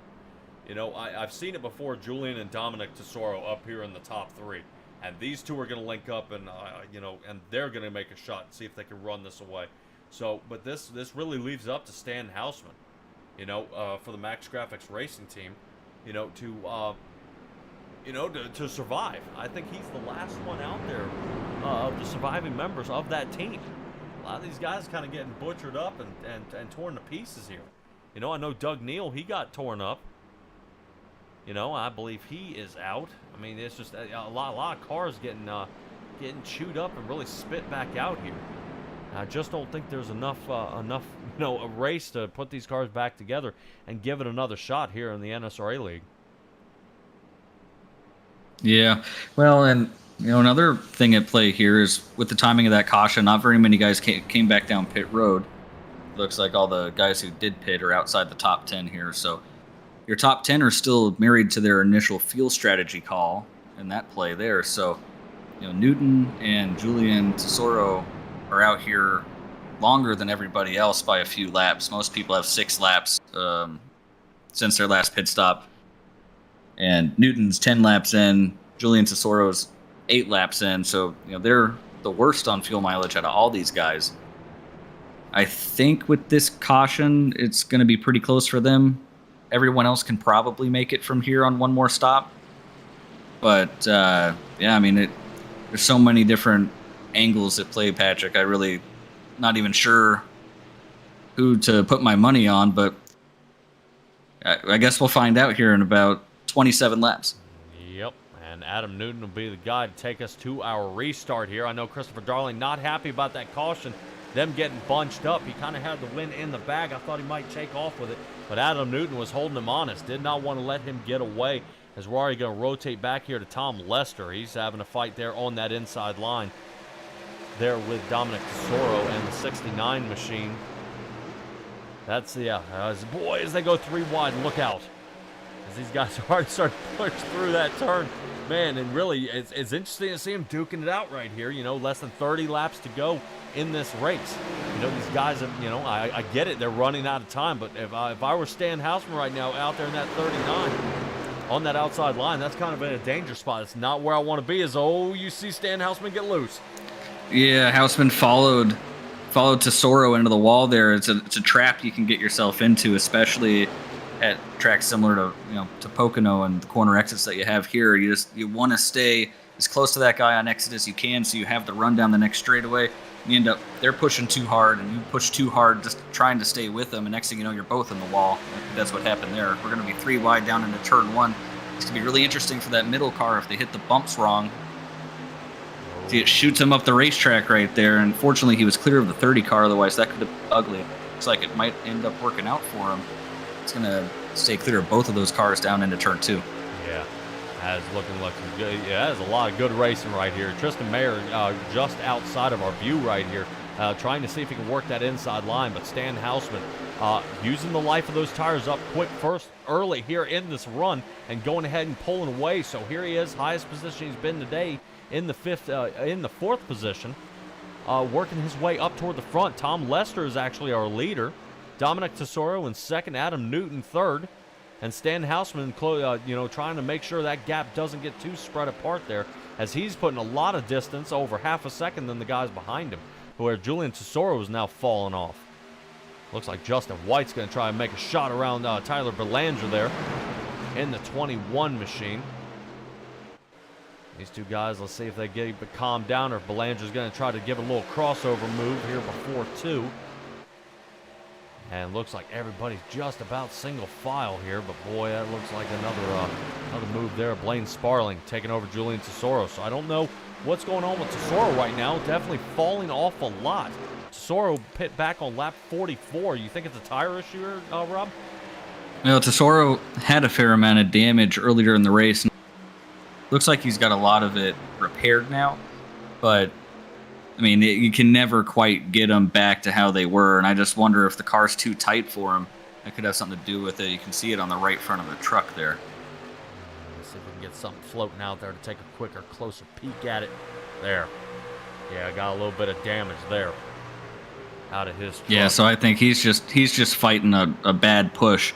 You can hang on for the first couple laps on tires, even with a little bit of damage, just because you can lean on the tires to make up the difference for you. But once the tire wear starts to come in, there's just not a whole lot you can do. And that's what we were referring to earlier in the race, that aerodynamics. That's just, and here it is coming into play. Just that, you know, truck banged up, and now it's starting to loosen up. But somebody else on the move. Man, look at Justin White. A lot of aggressive moves. I guess it's okay to do with newer tires, but we got only 24 laps to go. I assume, from this standpoint and what you're telling me over the fuel calculator here, we got another green flag pit stop, and that may, this could switch the field all over again. Yeah, I do believe we have another pit stop just based on when those guys were pitting earlier. And I would expect that pit stop to be pretty much right on 15 laps to go here. I don't think many of these guys can make it much further than that. Yep, it looks like that may be Philip Scott kind of squeaking out right there. Got to be careful, make sure we don't kind of get anybody pinched heading into the turn 2 here. That's a good thing to bring up too, Patrick, is I've been keeping a close eye on these guys through turn 2 all race, and we've seen our fair share of incidents, but there's been a lot of give and take in turn 2. And it's been really impressive from these guys tonight. Such an easy turn to get wadded up in, and just a lot of give and take, a lot of smart racing. We saw guys backing out of 3 wide. It's just the type of stuff that puts on a good show. It's exactly what you want to see over on SimTrax. Oh, yeah. Yeah, definitely. And join us at SimTraxBroadcasting.com. You can find us everywhere there and where we're going to be. I'll throw that up here on the screen. Bam! SimTraxBroadcasting.com. But right now we're looking at Colton Gum and Blaine Sparling really kind of battling out here in the 10 and the 59 machine. We'll have to see if which one decides to go ahead and take it away on this one, whether it's going to be a Ford or if it's going to be the Toyota. Right now, it's still right now. It looks it's like, close. Yeah, the Ford is going ahead and taking away that battle right so far. But now, yeah, Gum threw it down in there, and I think he expected to be clear and just couldn't quite get there. And that's going to cost him that spot. It's also going to cost him a spot to the 17 down this front straightaway here. Yeah, and if you speaking of aerodynamic, look at the 17 Tristan Mayer. He's got some right side damage to the side of that car, that truck, excuse me. Yeah, I'm not sure when that happened, but it's relatively recent. I don't remember seeing that on his car when Darling crashed earlier, so maybe he was pushing us a little too hard, and that probably ends his chances of winning this race, regardless of how fast he was early. Yeah, but maybe an idea is going ahead and throwing a full tank of fuel on right sides if anybody else isn't doing that, and maybe kind of switch this up a little bit. He still has a top 10 finish here, and he'll have a good chance, but, it's still a long way to go, especially when you got somebody like the 59, Blaine Sparling, going ahead and pushing, trying to get that 17 farther up in the ranks. To run down to Tesoro, but still a long way to go. About 0.7 of a second here for Mayer to make up. I have to see. Actually, I want to see a lot of admins in this league here, and the 2 of them are about to link up, Houseman and Justin White. I'm wondering if these 2 guys are going to go ahead and figure out how to get this going. And up here with the car logos, man, I don't know if you ever noticed there, Rob, that sometimes that a certain car make works a lot better on certain tracks. I notice sometimes like a Ford will be good, sometimes at Charlotte or whatnot, but a Toyota is really good at Dover. Have you noticed anything like that? Not really, but I just run the Ford anyway because it's the best option out of the 3. So it looks the best, so I like to look good when I'm out there driving. See the 29 coming down pit road, he's going to be the first one, and I don't think he's going to be able to make it to the finish from here.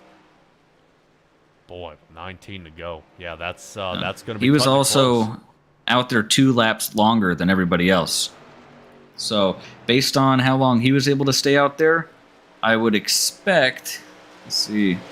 It's going to be really close for all these guys. It could become a fuel mileage race pretty quickly for the guys who pit under that not the last caution, but the caution before.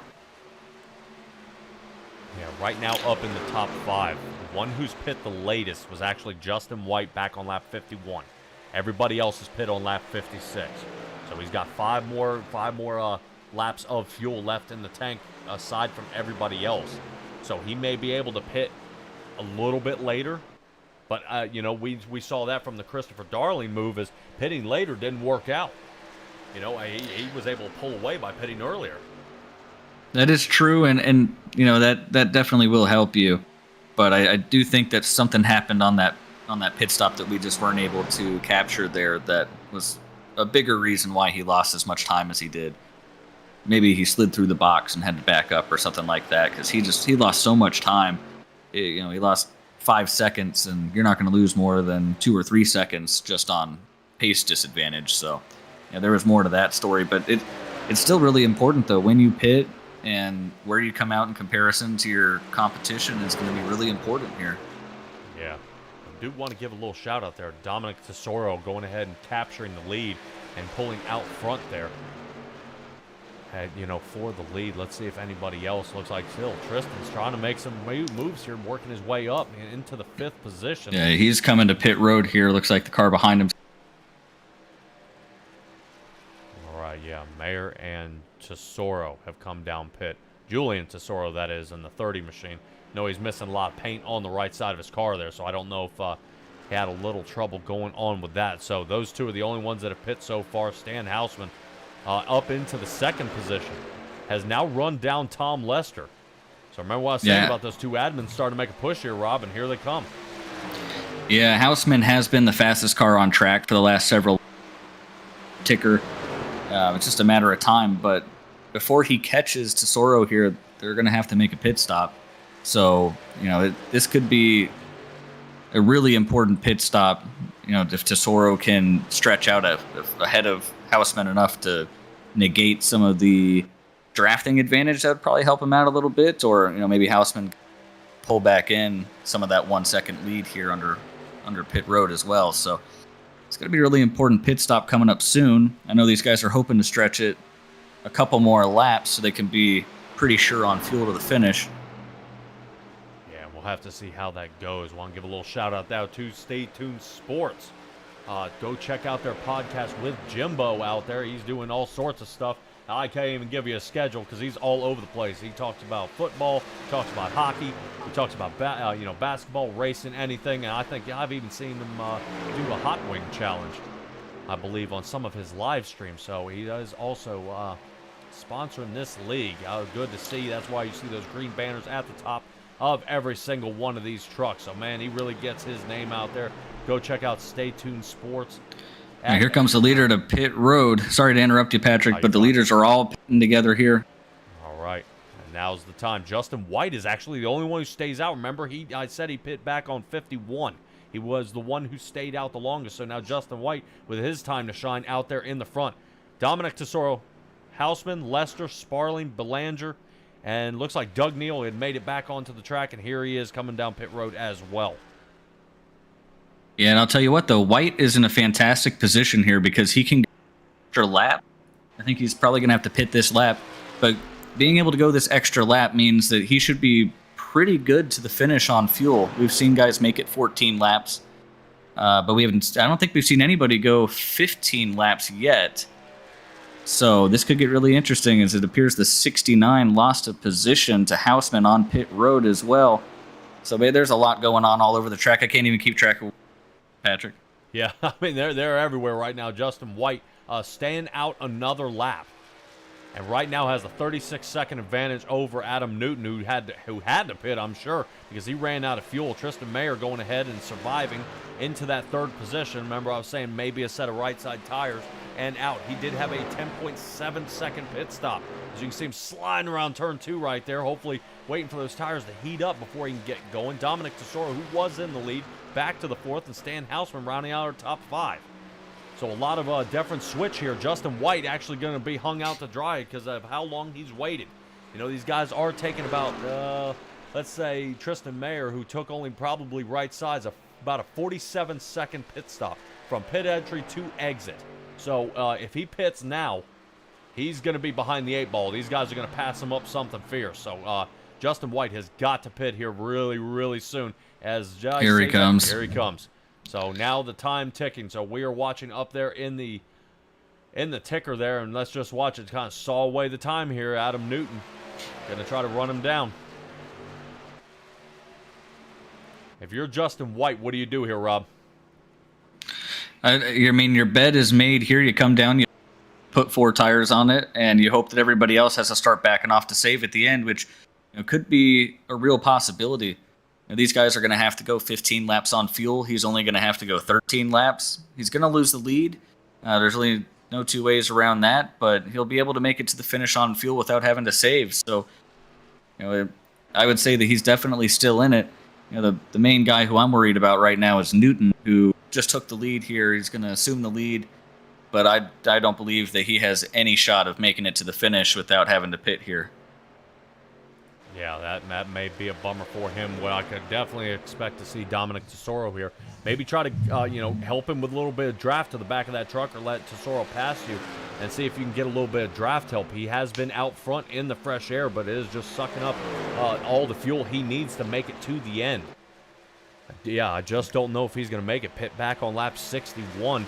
If his Toyota's going to make it, but another Toyota right there, Dominic Tesoro, assuming the lead in that 69 machine, and away he goes. We saw Tesoro actually put about a second lead on Stan Houseman that was back there. As you can see, those guys starting to reel each other in. Yeah, Houseman actually picked up about 0.4 of a second on pit road entry there, and then seemed to lose it all actually in the pit box, so maybe just didn't quite hit the sign as well as Tesoro did. But he's been really quick. He was the fastest car at the end of that last stint, and assuming that they can make it to the finish without having to save too much fuel, this is his opportunity. He has one car up there to go and get, and probably won't have too much trouble getting around Newton on the old tires when he gets to him. So the carrot's out there. He's just got to go get it. All right, Stan Houseman about 1 second off the back bumper of Adam Newton. Not a whole lot of help from Tristan there in his 17 Ford of Eclipse Photography. We'll have to see if he can go ahead and, maybe these guys can work together. But, as Tristan was super fast earlier in the race, but the damage on that right side may be costing him at this point, which leaves Stan Houseman kind of all alone to reel it in and make it happen. Only about 0.7 of a second off him now. Still reeling him in. Stan Houseman actually really putting the moves on that truck. 11 laps to go here at Pocono. We got somebody out there in the chat. Let's go, Dominic. Yes, Dominic is really making the moves here and actually starting to try his best to put as much distance on the field as he can. Dominic Tesoro and Stan Houseman did pit on the same lap. Back there on 65. And now we're just starting to see kind of the separation. Let's see if we can get a little farther out here. Kind of see a little bit of the distance that these guys have to each other. Yeah, look at that. Houseman just gobbles up that turn right there and now is reeled in Adam Newton. But Dominic Tesoro now 1.5 seconds off of Newton's front bumper, and he's starting to pull away. But boy, Rob, do you think he's going to run into some lap traffic up there as we can see? Yeah, potentially here. Oh man, that was a scary moment for Tesoro there with the car coming off of pit road. But fortunately, no caution for that. Everything stays clean and we keep going. But Houseman's made it around Newton now, so it's all clean racetrack between him and Tesoro. 1.9 seconds is asking a lot. He's going to need to pick up 9/10, about a second here before he's going to get any real benefit out of the draft. So if he's going to make this happen, he's going to need to pick big chunks out of Tesoro's lead, and he's going to need to do it pretty quickly. Yeah, Stan Houseman already worked his way around Adam Newton there, and away he goes. So now he's trying to reel in the rest of the field here. He still has one lap car, and there goes Newton. Down pit road he goes, probably out of fuel with 9 to go. He might be gambling here on a caution, as we see Stan Houseman here trying to work his way around that lapped car. We'll have to see if he can stick it out here. A lot of hard driving there. The 22 machine of John. Boy, I'm not good. I'm going to try on that one if you want to give it a shot. We'll go with Flamion, just because it sounds cool. Yeah. We'll go with that. But really nice of John to, just move up the track there and let Houseman by. It's a class act. Obviously he's been in the wall. This hasn't been the greatest race for him, but just nice to see him show a lot of respect for this guy, move out of the way, and give Houseman a clean track to have an opportunity to try to run Tesoro down, although he's not making any headway at the moment, Patrick, and he's running out of laps. Yeah, I think he's starting to definitely stall out here. Not enough to go, but, man, you want to talk about somebody coming from the embers right now. Justin White in the 4th position. He last pit on lap 67, 2 laps after everybody else. So not too much, not not that much farther behind. But here he goes. He's able to retain a top 5 position right here. Ooh, easy there, Tom Lester. You blink out there a little bit, but he's back on. 8 to go here, Rob. And so far, recapping. I mean, Nate Maurer got banged up. Christopher Darling got banged up. Tristan here, the right side of his truck is gone. Just a lot of big names out there kind of got totaled out here at Pocono. Yeah, some big names and some big wrecks. It's really shaking everything up in this race. For a little while there, it really looked like we had an idea of who our top 2 contenders were and what this race was, what the story was going to be of this race. And then all of a sudden we just ripped all the pages out. And here we are. Looks like White is really quick. If he can get around Lester and then past this lap car of Flamion, it could get interesting because he does have those fresher tires. Not sure it's enough to make up all the deficit, but he is the fastest car on track right now. Yeah, right now doing a good move there. Woo. Slides a little bit there coming out of 1. Yeah, he's got to complete this pass down in 2 if he's alongside. He's got to get past him as fast as he can to have any shot here at the victory, and not able to do it into 2. Maybe heading towards 3 to get really close to the wall, trying to maximize momentum down the straightaway here in turn 3. Yeah, Lester doing a great job actually blocking in 2 there. You saw Justin White starting to get a lot of speed there, picking up, and then all sliding out, down in front of Justin White, kind of shutting the door on him. But now Justin White kind of having to file behind, do I sit behind the draft? Do I get the fresh air? Do I sit behind the draft? Do I get the fresh air? And that's kind of what you see battling along here, really what decision to make. And I don't know if there's a right one here. Well, White decides to follow him down into the corner, but he's able to better, catches the apron a little bit. He probably could have got alongside of him there if he didn't touch the apron. Now he's kind of back in the same routine he was for the lap prior. This gets really frustrating really quickly. You're faster than the guy, but you just can't get alongside of him. Yeah, 2.5 miles each lap here at Pocono, and really, you're starting to see the frustrations here out of that 2 car, with Justin White, how he can do. But now Stan Houseman is now falling off, and there he goes, back to the. He must have gotten the wall. Oh no! And now we got a tangle up. So here we go with the battle for second. Stan Houseman looks like he's retained. Yes, a lot of scrapes on the right side of his vehicle. Well, that's going to seal it right now without a caution to. Fortunately, it looks like we have a fantastic battle for second right now. Yeah, and I'm sure Dominic Tesoro is really appreciating this battle right Oh, they're there. going to get tangled up right here. He's not going to appreciate that. There's the caution. That's going to change everything, Patrick. You come down, put 4 tires on it. All hell's break loose now. Oh, no. There's the caution. Oh, man. Justin White has another chance. And if you're Newton, I don't think you pit, or if you do pit, you only take right side. You pit so much more recently than everybody else. So this falls right into Newton's hands as well, I think, Patrick. Holy cow, yeah, and this is going to change everything, and that's what I was wondering. Here we go. These guys are starting to stack up and get around here. Chopper view, Stan Houseman. Let's see what we can see here. Oh, man. I mean, the 48 left him plenty of room up there. He's probably frustrated. He hit the wall, knew he had a chance to win this race, and now he's just trying to hold on to what he had left there, and unfortunately lots of damage now, and he's just not going to get the finish that he would have had otherwise. That's especially tough because I believe all 3 of those guys are chase drivers here. I believe so. Let's see. One more shot here as you kind of see Lester here on the inside. Kind of still on the scene a little bit there. Yeah, that's tough. That's just hard racing. I mean, that's... All right. Boy, that is tough. It's especially tough for Dominic Tesoro, who had this entire race wrapped up. And now, I mean, it's anybody's game now with the draft in play. Those front 2 guys get side by side in the turn 2, make contact. All hell breaks loose off at 2. Next thing you know, the guy in 12th is going to win the race. I mean, anything can happen. I've seen it a bunch of times, and we may see it again. Yes, that is definitely a possibility. I actually want to see. Let's see. Let me try really quick. Really quick. I don't want to hold on too long. Scott Tompkins, you got a copy?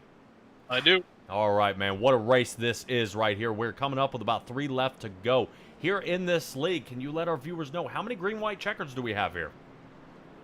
You know, I'm the race control guy. I don't even know. What was a safe number be 2? No, so technically that happens automatically throughout the game. Let me pull up the thing here that tells us typically. There's it. 5. Doesn't even tell us. I believe the rules I'm gonna go state 1. 2 green-white checkers, but hey, as long as we know we have at least 1, we know that we are about to have a show put on for us. Yeah, there's at least 1, because that's an iRacing automatic thing that they set up. I don't control those. I just control really the cleanliness of it and certain rules. Like, they don't even let me throw the yellows around here. They don't trust me enough. Okay, okay, well, let's go ahead and with cleanliness of the races. Did anybody claim that one on that turn that we just saw? I mean, this is going to end a shootout now. Is somebody getting an EOL, or are these guys shooting it out to the end?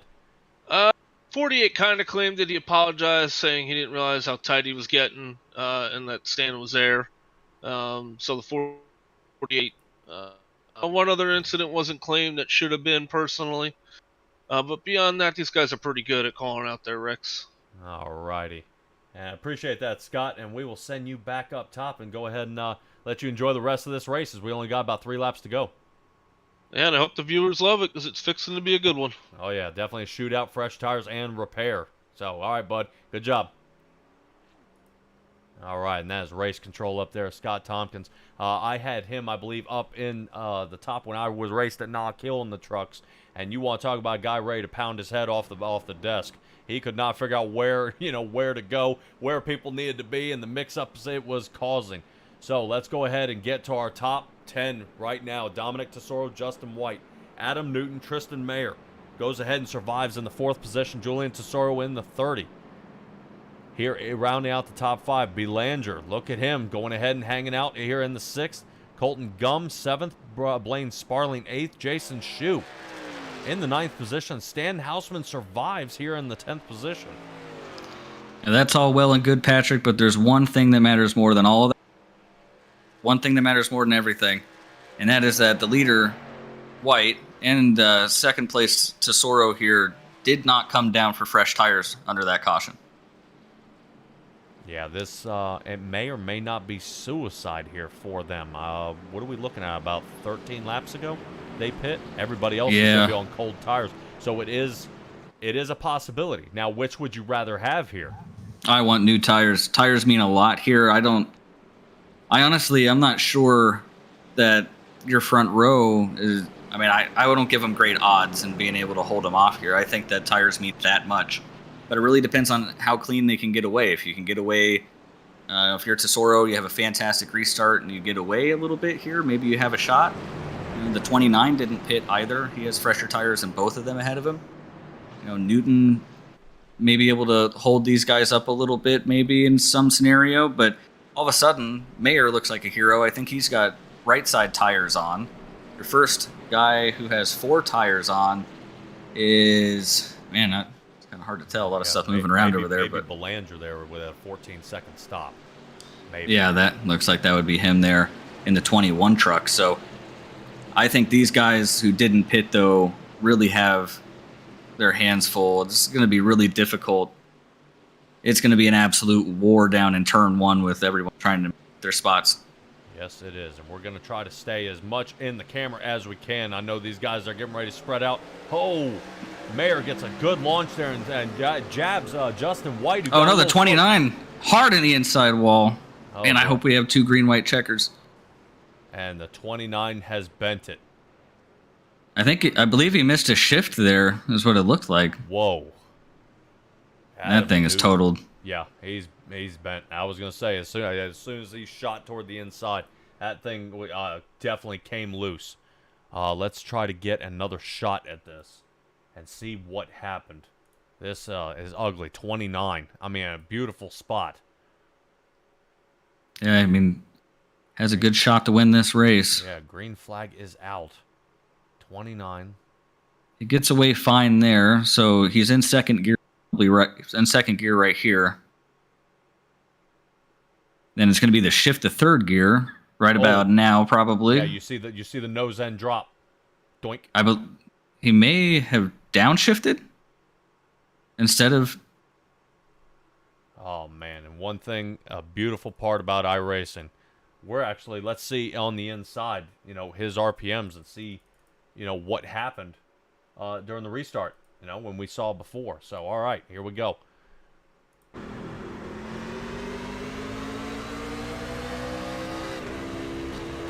Yeah, he downshifted there. Oops. So he probably has an H pattern shifter, so he's going from the top right of the shifter, trying to go to the bottom left. Somehow ended up in the top left. You don't see that one very often, but you hate to see it for him because he had an opportunity to win the race if not been for that there. Oh man. Yeah, that is not good. Not good, as I'm assuming everybody else behind these guys is going to pit again. I'm wondering if anybody, Colton Gum, Valvano, boy, he's been up. That's 64 Ford. He's chewed up pretty bad. Tom Lester's still down pit. Dang, I was hoping Lester was going to be able to kind of get it undone here. Oh, Patrick, I was so excited about that restart. I never stopped to ask if we were actually in green-white checker territory for that last restart or not. It was pretty close. Yeah, for that 39 there. Should be. This. God.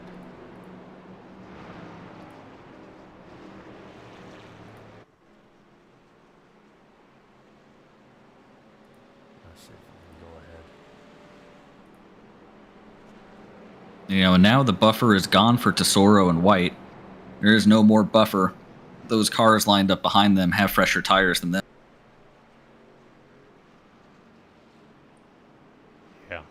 Yeah, sorry. I'm out there battling chat bots right now, trying to get those guys out of here.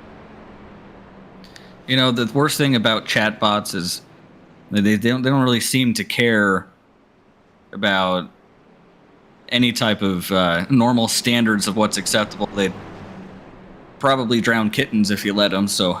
I'm watching racing. What makes you think I want anything to do with that? Gosh. That's right.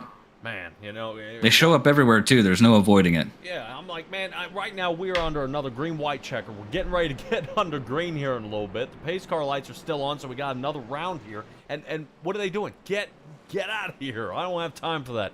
But once again, here we appreciate you joining us here at Simtrack Broadcaster, man. 6th caution here, and we'll have to get some of this underway. I'll be sure to send Patrick some photos of your wrecks. Yeah, because I bet you guys are tired of that montage of mostly the Racing Revolution, you guys folding each other up, but still it was that was a battle. You guys will be at Auto Club. You guys just came from Martinsville, and that was a rough one, bud.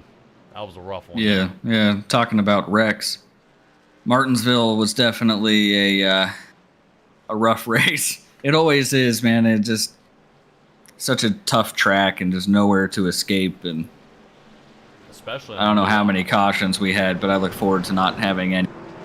Yeah, especially on the new iRacing update. I mean, the update was just, right above that.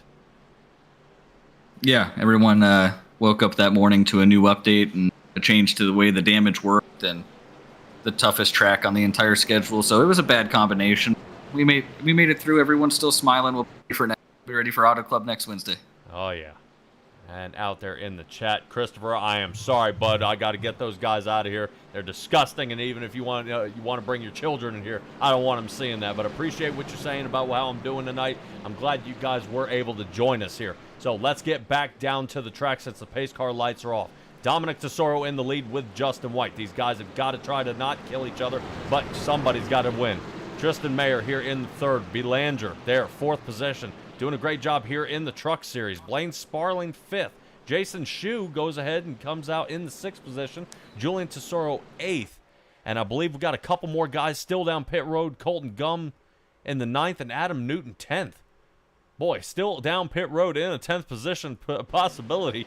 Not too bad. So it just goes to show you that I think we got over 10, 12 drivers totaled out here. And definitely an interesting switch up here. Christopher Darling owning the race, and then, kind of, a little trip up there with a block and a spotter call. Just absolutely folded this race inside out. So Dominic Tesoro, Justin White. This is their chance as Dominic Tesoro gets a massive jump right there, now putting that 2 car behind him, which is really what Tristan wants to see, is that gap open up right there so he can take a good shot at this. 2 to go since we crossed that line. If they can cross the line one more time, white flag, and that is it. If these guys want to turn to bumper cars, it'll be survivor of the fittest.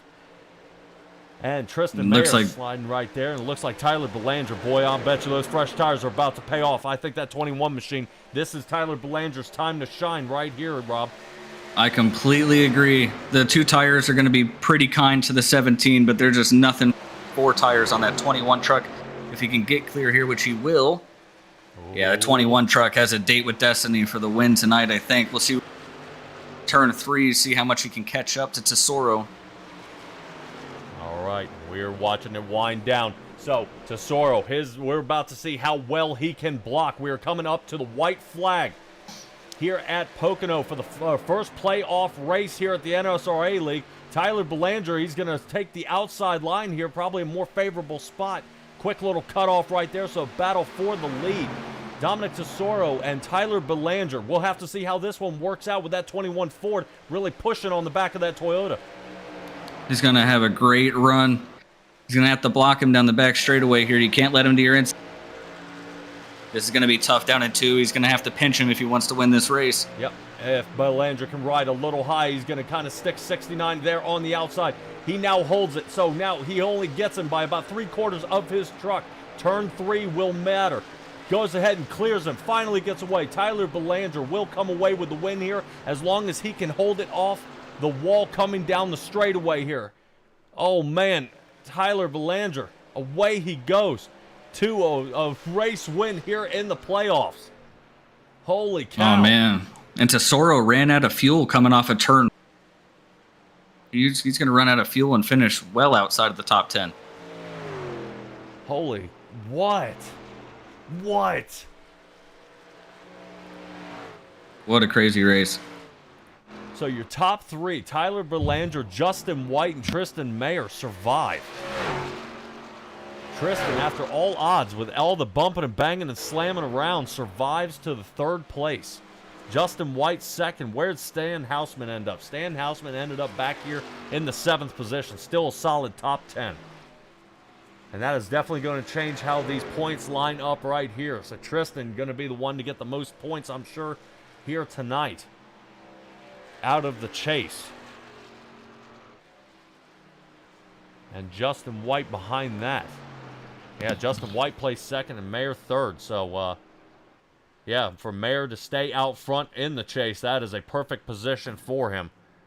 And we're going to wrangle these guys up down here in the for a little chat here. Wow, Dominic Tesoro, talk about a bummer right there toward the end. Still great job. It looks like he did end up getting to 6th there, so not too much damage. Definitely could have been worse for him, so glad to see that he didn't fall down quite as much as I thought he may. All right. And we will have to see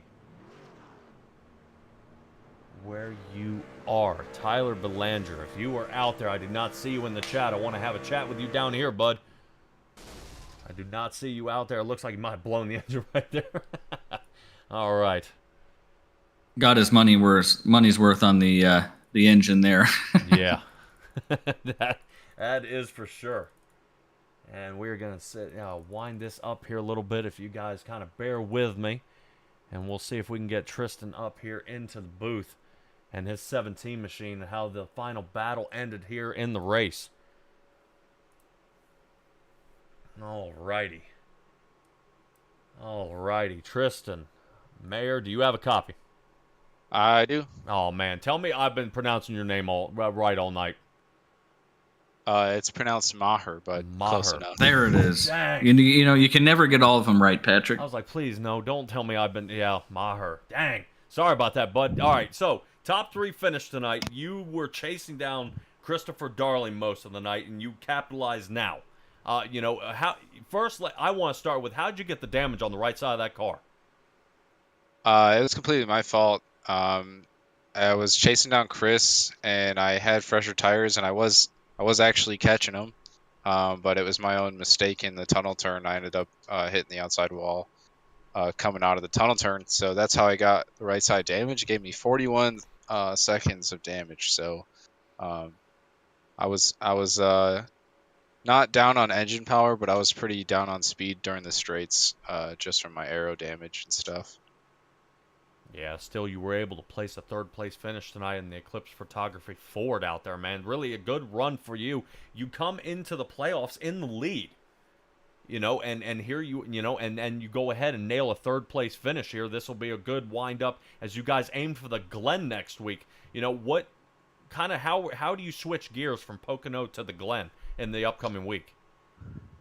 I mean, is there anything you do to prepare, kind of set up? Are you a road course guy, or is the tricky triangle really the best? The best thing that you can really put out there is, obviously the points. I'm mistaken. You obviously know what you're doing out there.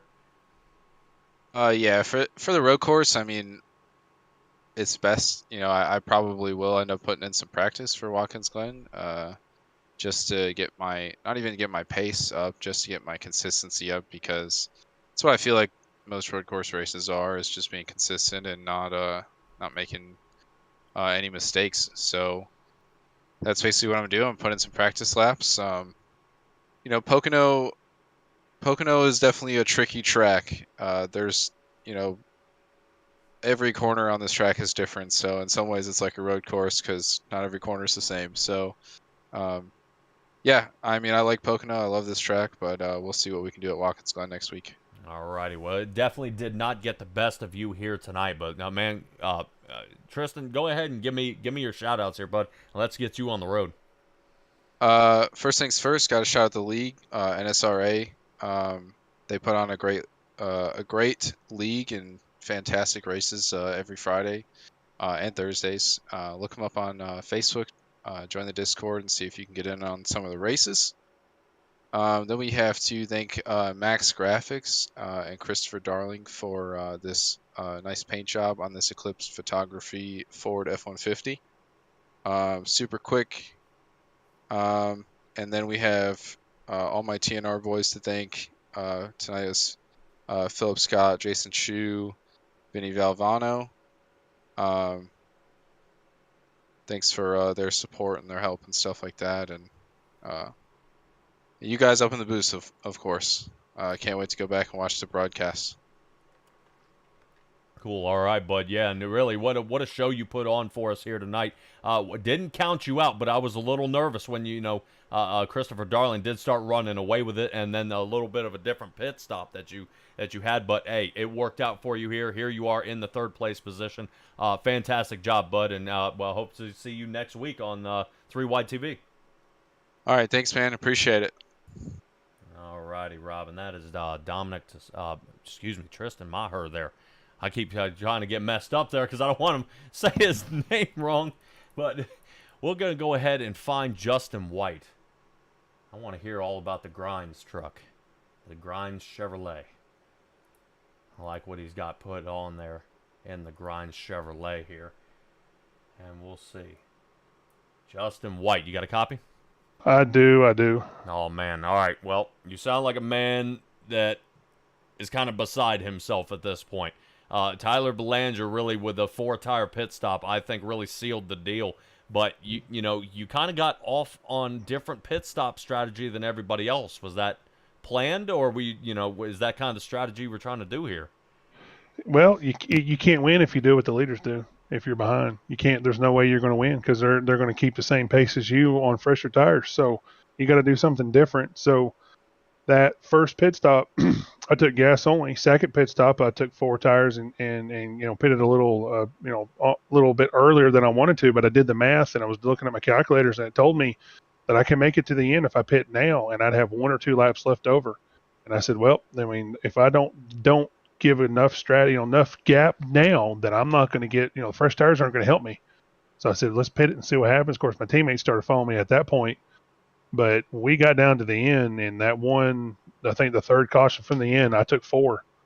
I think it was 30 to go. I took 4, and I knifed my way right up there to second or third place. And I was at that point. I knew I could take 2, fill it up, and with like 14 to go, and I had enough fuel to get to the end. So I went 1 more lap, and I was catching Dominic. I was catching him. I was there.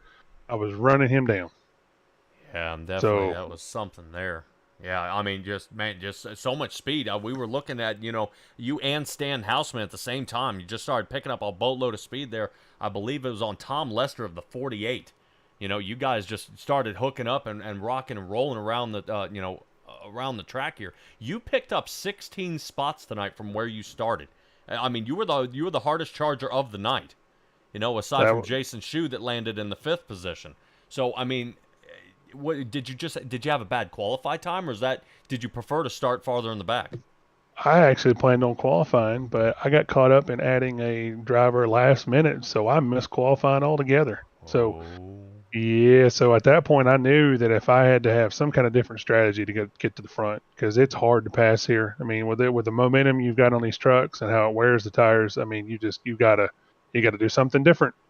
And that's what I did. And I said, I'm not following any of my teammates' strategy because, I mean, we're in the playoffs. It is every man. I mean, I'm going to help my teammates as much as I can, but it's every man for himself now. I mean, you got 10 races, and you got to accumulate as many points as you can, because that's what matters at the end is who's on top of the points. Yeah, wins don't matter now. Yeah, I mean, you get a few extra points for wins, but points matter. You got to point your way. Yeah, really a good points scoop up for you here, landing that second place position.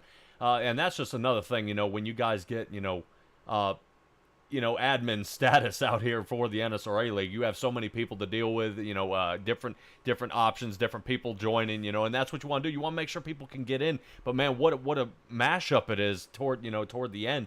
And people appreciate that. But seeing you kind of fight from the back and get to the front was a real treat, especially up here in the booth, watching you kind of slice through and work your way toward the front. You did we did have our eyes on you when you had that 4-tire pit stop. And just the amount of speed and really the control you had over everybody else was something to see. But man, Watkins Glen is next week. I know I ran into you at Knock Hill last time I raced with you guys. Oh yeah. And I think you and I were sweating bullets trying to get around that track. How are you feeling about Watkins Glen though? I feel a little bit better. I'm getting a little more consistent with Watkins Glen. I'm not a road course guy. I'm not an asphalt road course guy. No, I'm not even a dirt course road course guy.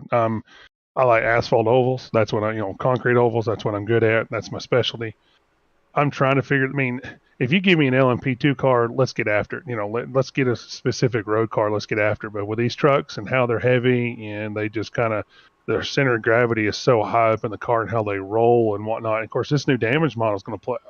I'm interested to see how this new damage model, because it fatigues parts as time goes. So you can't be running over the curbs every single lap and expecting the car to continue to be there. Eventually, you're going to break something. Right. So we're going to see what happens. And just my biggest thing is keeping it clean and staying out of everybody's way and let them go up there and wreck themselves out and just let the chips fall where they may. This is my one throwaway type of course. So if I get a top 10, I'll be thrilled and ecstatic. If I don't, we'll just back up, punt, and go again for the next week. I think it's Chicagoland after that, and that's my jam now. That place, me and that place get along real well. All right, and I believe I may have to correct you on that one. Bristol will be after. Oh, even better, yeah, even better, even better. Yeah, those little short tracks. I'd race with you too, man. That is definitely a place to race, man. I love those old mix and bowl styles. But Justin White, second place finish tonight, man. Go ahead and give me your shout outs here, bud. Yep, I appreciate you guys coming on and broadcasting for us tonight, last minute. And Patriots, you guys are a huge. I appreciate you and Rob both. I appreciate all of our sponsors: Beer Street Journal, Simbox, Stay Tuned Sports. Anybody else who sponsors the league. I appreciate every single one of you. We, of course, miss you, Peter. Enjoy your vacation, my friend. Outside of that, I just appreciate anybody who gives anything into this league, because I mean, without the drivers and the sponsorship money coming in, we don't have anything to do on Friday nights. Which, like I said, I was looking at maybe condensing, but now you guys have proved me wrong. We might need to stay with a two week a night schedule. So we'll see how this rolls. Yeah, and definitely. I do like seeing the trucks and seeing the Xfinities, and interested to see what you guys roll out with next season. If you guys decide to go next gens and another one. I've always tried to get you guys to rally for the 87s, but not enough people with the traction for that. No, not enough people like that car. I don't know. I love driving that car. That car is fun. It's hard to drive. I mean, you got to be on the wheel every single lap. I mean, it gives me a true appreciation for the guys back in the 80s and the 90s. Oh yeah, especially when they at the were old racing. Daytona, where you were driving over mountains around the turns. So, Yeah, exactly. So right. it's new appreciation for them boys. All right, Justin. Well, good job tonight, bud. And Peter and 3 Wide TV will catch up with you next week, bud. Yes, sir. Appreciate you. Thank you, guys. Thank you. All righty, Robin. Man, really, here we are. Here, first race of the playoffs, and really what a battle this was here at the end. But I want to see if we can get Tyler Belanger out here, up here in the booth. I think you've caught up with him down there in Victory Lane. Hey, Tyler, do you got me? I got you loud and clear, man. Yeah, well, first of all, congratulations on the victory. Seemed like it was a really, really long road to get you there. Tell us about your race and what played into your strategy at the end. Honestly, the truck felt really good. I qualified P3. I got up there at one point, passed the leader, and led a couple laps. And right from the get-go, I realized we were going to be a set of tires short. So I pit on like that first caution, topped off, and then second caution, I went ahead and pit again. Took fuel only. And made sure I had that set of tires there at the end. It was pretty hectic race. A lot more cautions and big wrecks. I got put back in the field. I had just pit at the halfway mark and got one lap around, and a caution came out, and I knew I'm in really good position to get up, be in the top 5 because the leaders hadn't pit yet, and nature called and my bladder couldn't hold it, so I said, well, I'm just going to stay in pits and run and take a pee, and it is what it is. If it's a bad race, I'm not in the playoffs, it is what it is. But fought my way back up there. I was in the back for a little while trying to be patient. I was faster than where I was running the majority of the night. But when those series of cautions came out at the end, it happened right in front of me, and I'm like, all right. Came out P6, had fresh tires. I knew the guy in front of me only had right sides. Slim chance at that point with a green-white checker. I knew it was going to be iffy because there's just a lot of traffic to get through. It can be a little difficult to pass without being extremely aggressive. But when that second one came out and there was one green-white left, I was sitting P4. I'm like, all right, if I can get through turn 1 and 2 and clear and be making a move on second place, I got a chance on these tires. And that's exactly what happened. I cleared third, and I was able to get under Justin. And I just knew the guy up front didn't have enough with the tires. I didn't expect him to run out of fuel. That surprised me, but I had him anyways. I backed up the turn and got on throttle earlier than him and made sure I timed it where I wasn't going to bump him. And I'm not a playoff driver. I joined the season late, so I wanted to make sure I was really respectful with these guys. I didn't want to mess anybody's race up. But I'm just super happy. I've been really close a couple weeks. Trying to join, I joined in late, and I needed to pretty much win to get in, and I came real close on points, and it just never happened. So I'm racing for fun, but it feels good to get this one out of the way. This is a really good league. I have had no issues with anybody. A lot of respectful drivers in here, and it's been a lot of fun to run with them. So I'm glad to get in that win column, man. Yeah, well, and I had a long list of about 20 different questions that I planned to ask you, but I think you just answered all of them in that answer. So let's move on to Watkins Glen next week. Going from Pocono to Watkins Glen, definitely a bit of a switch up. How do you feel about road courses in general? How do you feel about Watkins Glen and your chances to steal another one away from the Chase drivers next week? I love Watkins Glen. It is a really fun track, but a lot can go wrong at a road course. I know Justin was talking about the damage model and curbs and stuff. I'll race that one, but I'm probably going to stick more to the strategy of staying out of the way. There's a lot that can go wrong, and don't really catch yellows at a road course like that. So I don't want to mess anybody up. I know everybody in here is fighting really hard for the championship battle, so I'll do what I can. I'm pretty good there. Haven't raced there in the trucks, I don't think. So that'll be interesting to see what it feels like. But I'll take what it gives me. If there's a lot of people playing it safe or spinning out and messing up, I'll do what I can. But not going to be ultra aggressive there. I want to give these playoff drivers their shot at doing everything they can to make points and wins. Well, of course, we hope that you have a nice clean race there next week. So hopefully your strategy works out for you. But winning the race tonight, who do you have to thank for your victory?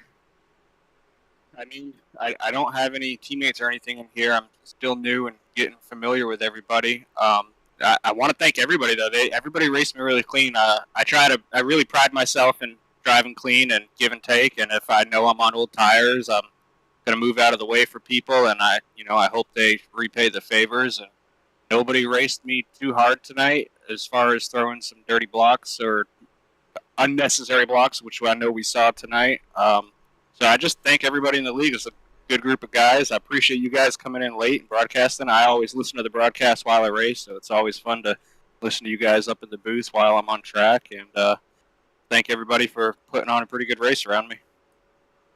Absolutely. Well, once again, congratulations, race with Tyler Bellinger. We will let you get on to next race at Watkins Glen, and I'll hand it back to you, Patrick. All right, Tyler Belanger, fantastic job there, bud. I can't wait to see what you got for the rest of the season. Thanks, man. I appreciate it. All right, and there's Tyler Belanger there. What a tough race by him, and really being able to put it out. Definitely a bummer there for Dominic Tesoro, running out of fuel right there toward the end. I mean, that was a heartbreaking one for him, but he still go ahead and nailed a sixth position. But I'm going to go ahead and get us through our final grid up here. That way everybody can see where your favorite driver ended up. Let's see. Wrong screen. There we go. All right. Tyler Belanger, Justin White, Tristan Mayer, our top three. We had a chat with them. Blaine Sparling, Jason Shue came all the way from just about last place. In the up 16 positions into fifth. Dominic Tesoro ran out of fuel, nailed the sixth position. Stan Houseman, after that little tangle up there with Tom Lester, ends up seventh. Julian Tesoro eighth. Colton Gum ninth. Doug Neal 10th. So that puts Adam Newton, Tom Lester, John in his 22 machine in the 13th position. Valvano, Maurer, Philip Scott, Michael Mooney, Garrett Austin for the top 18. Let's see if we can go ahead and get this rotated on through every time. This goes ahead and moves around on me. Oh, man. So Garrett Austin in the 18. Christopher Darling, after that wicked block, got turned around, mashed to pieces, went ahead, nailed. In the 19th position, Rob Clavey there in the 20th position. Ben Mashburn, another Max Graphics super speedway contender up there, always racing for them. 21st position. Jeff Price a little tangled up in the 22nd, and our fine race control there in 23rd. Yeah, apparently he didn't want to run a single one of these 85 laps. But I appreciate everybody coming out here tonight. Here at Simtrax Broadcasting, 3 Wide TV will meet up with you guys again next week. Rob, you got any final thoughts here, bud? Yeah, coming into a new league, you never know what to expect, and the NSRA guys put on a really good show tonight. So just really glad to see 23 cars on track, and then what an exciting race. I mean, it's Pocono. It has the ability to be it could have been really boring, and it was engaging the entire time. So just really glad that we had such a great race to broadcast for you guys tonight. Really happy to be able to see what the NSRA guys have. So I'm sure 3 Wide is happy to have them, and I'm sure they'll continue to put on good shows all the way through their chase. Alrighty, and all of you joining us here at Simtrax, you can join us for the rest of the week. If you join us at simtraxbroadcasting.com, go there, find your favorite streaming service, Twitch, Facebook, or YouTube. You can subscribe to them all, depending on in case Zuck doesn't want to pay for anything and shut us down, or YouTube has a little bit of a trouble. You can go there, or you can go to Twitch. like, subscribe there. Tell me what you think, guys. And then that way you can join me at any time I am broadcasting. Tuesdays, I will be at the Coast to Coast running, calling for Dirt Track, and I believe NASCAR series there toward the end. So that'll be a relief there for me at the end. You know me as an asphalt guy, so we're going to go ahead and give dirt a shot with the Coast to Coast Racing League. Wednesday, we'll see Robert Rader. I'm sure he'll be bringing home another win here very soon, as we'll be at the True Grit 200 there at Auto Club on Wednesdays. That'll be 8:30 sharp. Those guys will be starting there. And then here in a couple of weeks, I'll actually be lining up for a Graceland Shootout Series that'll actually be starting about 6 o'clock on Saturdays. And that'll be a throwback for all those Elvis fans out there, and you'll be able to join me there on Saturdays. If you're out there looking to book a broadcast as well, find us out there on that website. Man, click on that, and you can go ahead and schedule something with us, and we'll see if we can get you wedged in here on the broadcast. Thank you again here for joining us at Simtrax. Fantastic race here tonight, and hope to visit all of you again. Thank you and good night.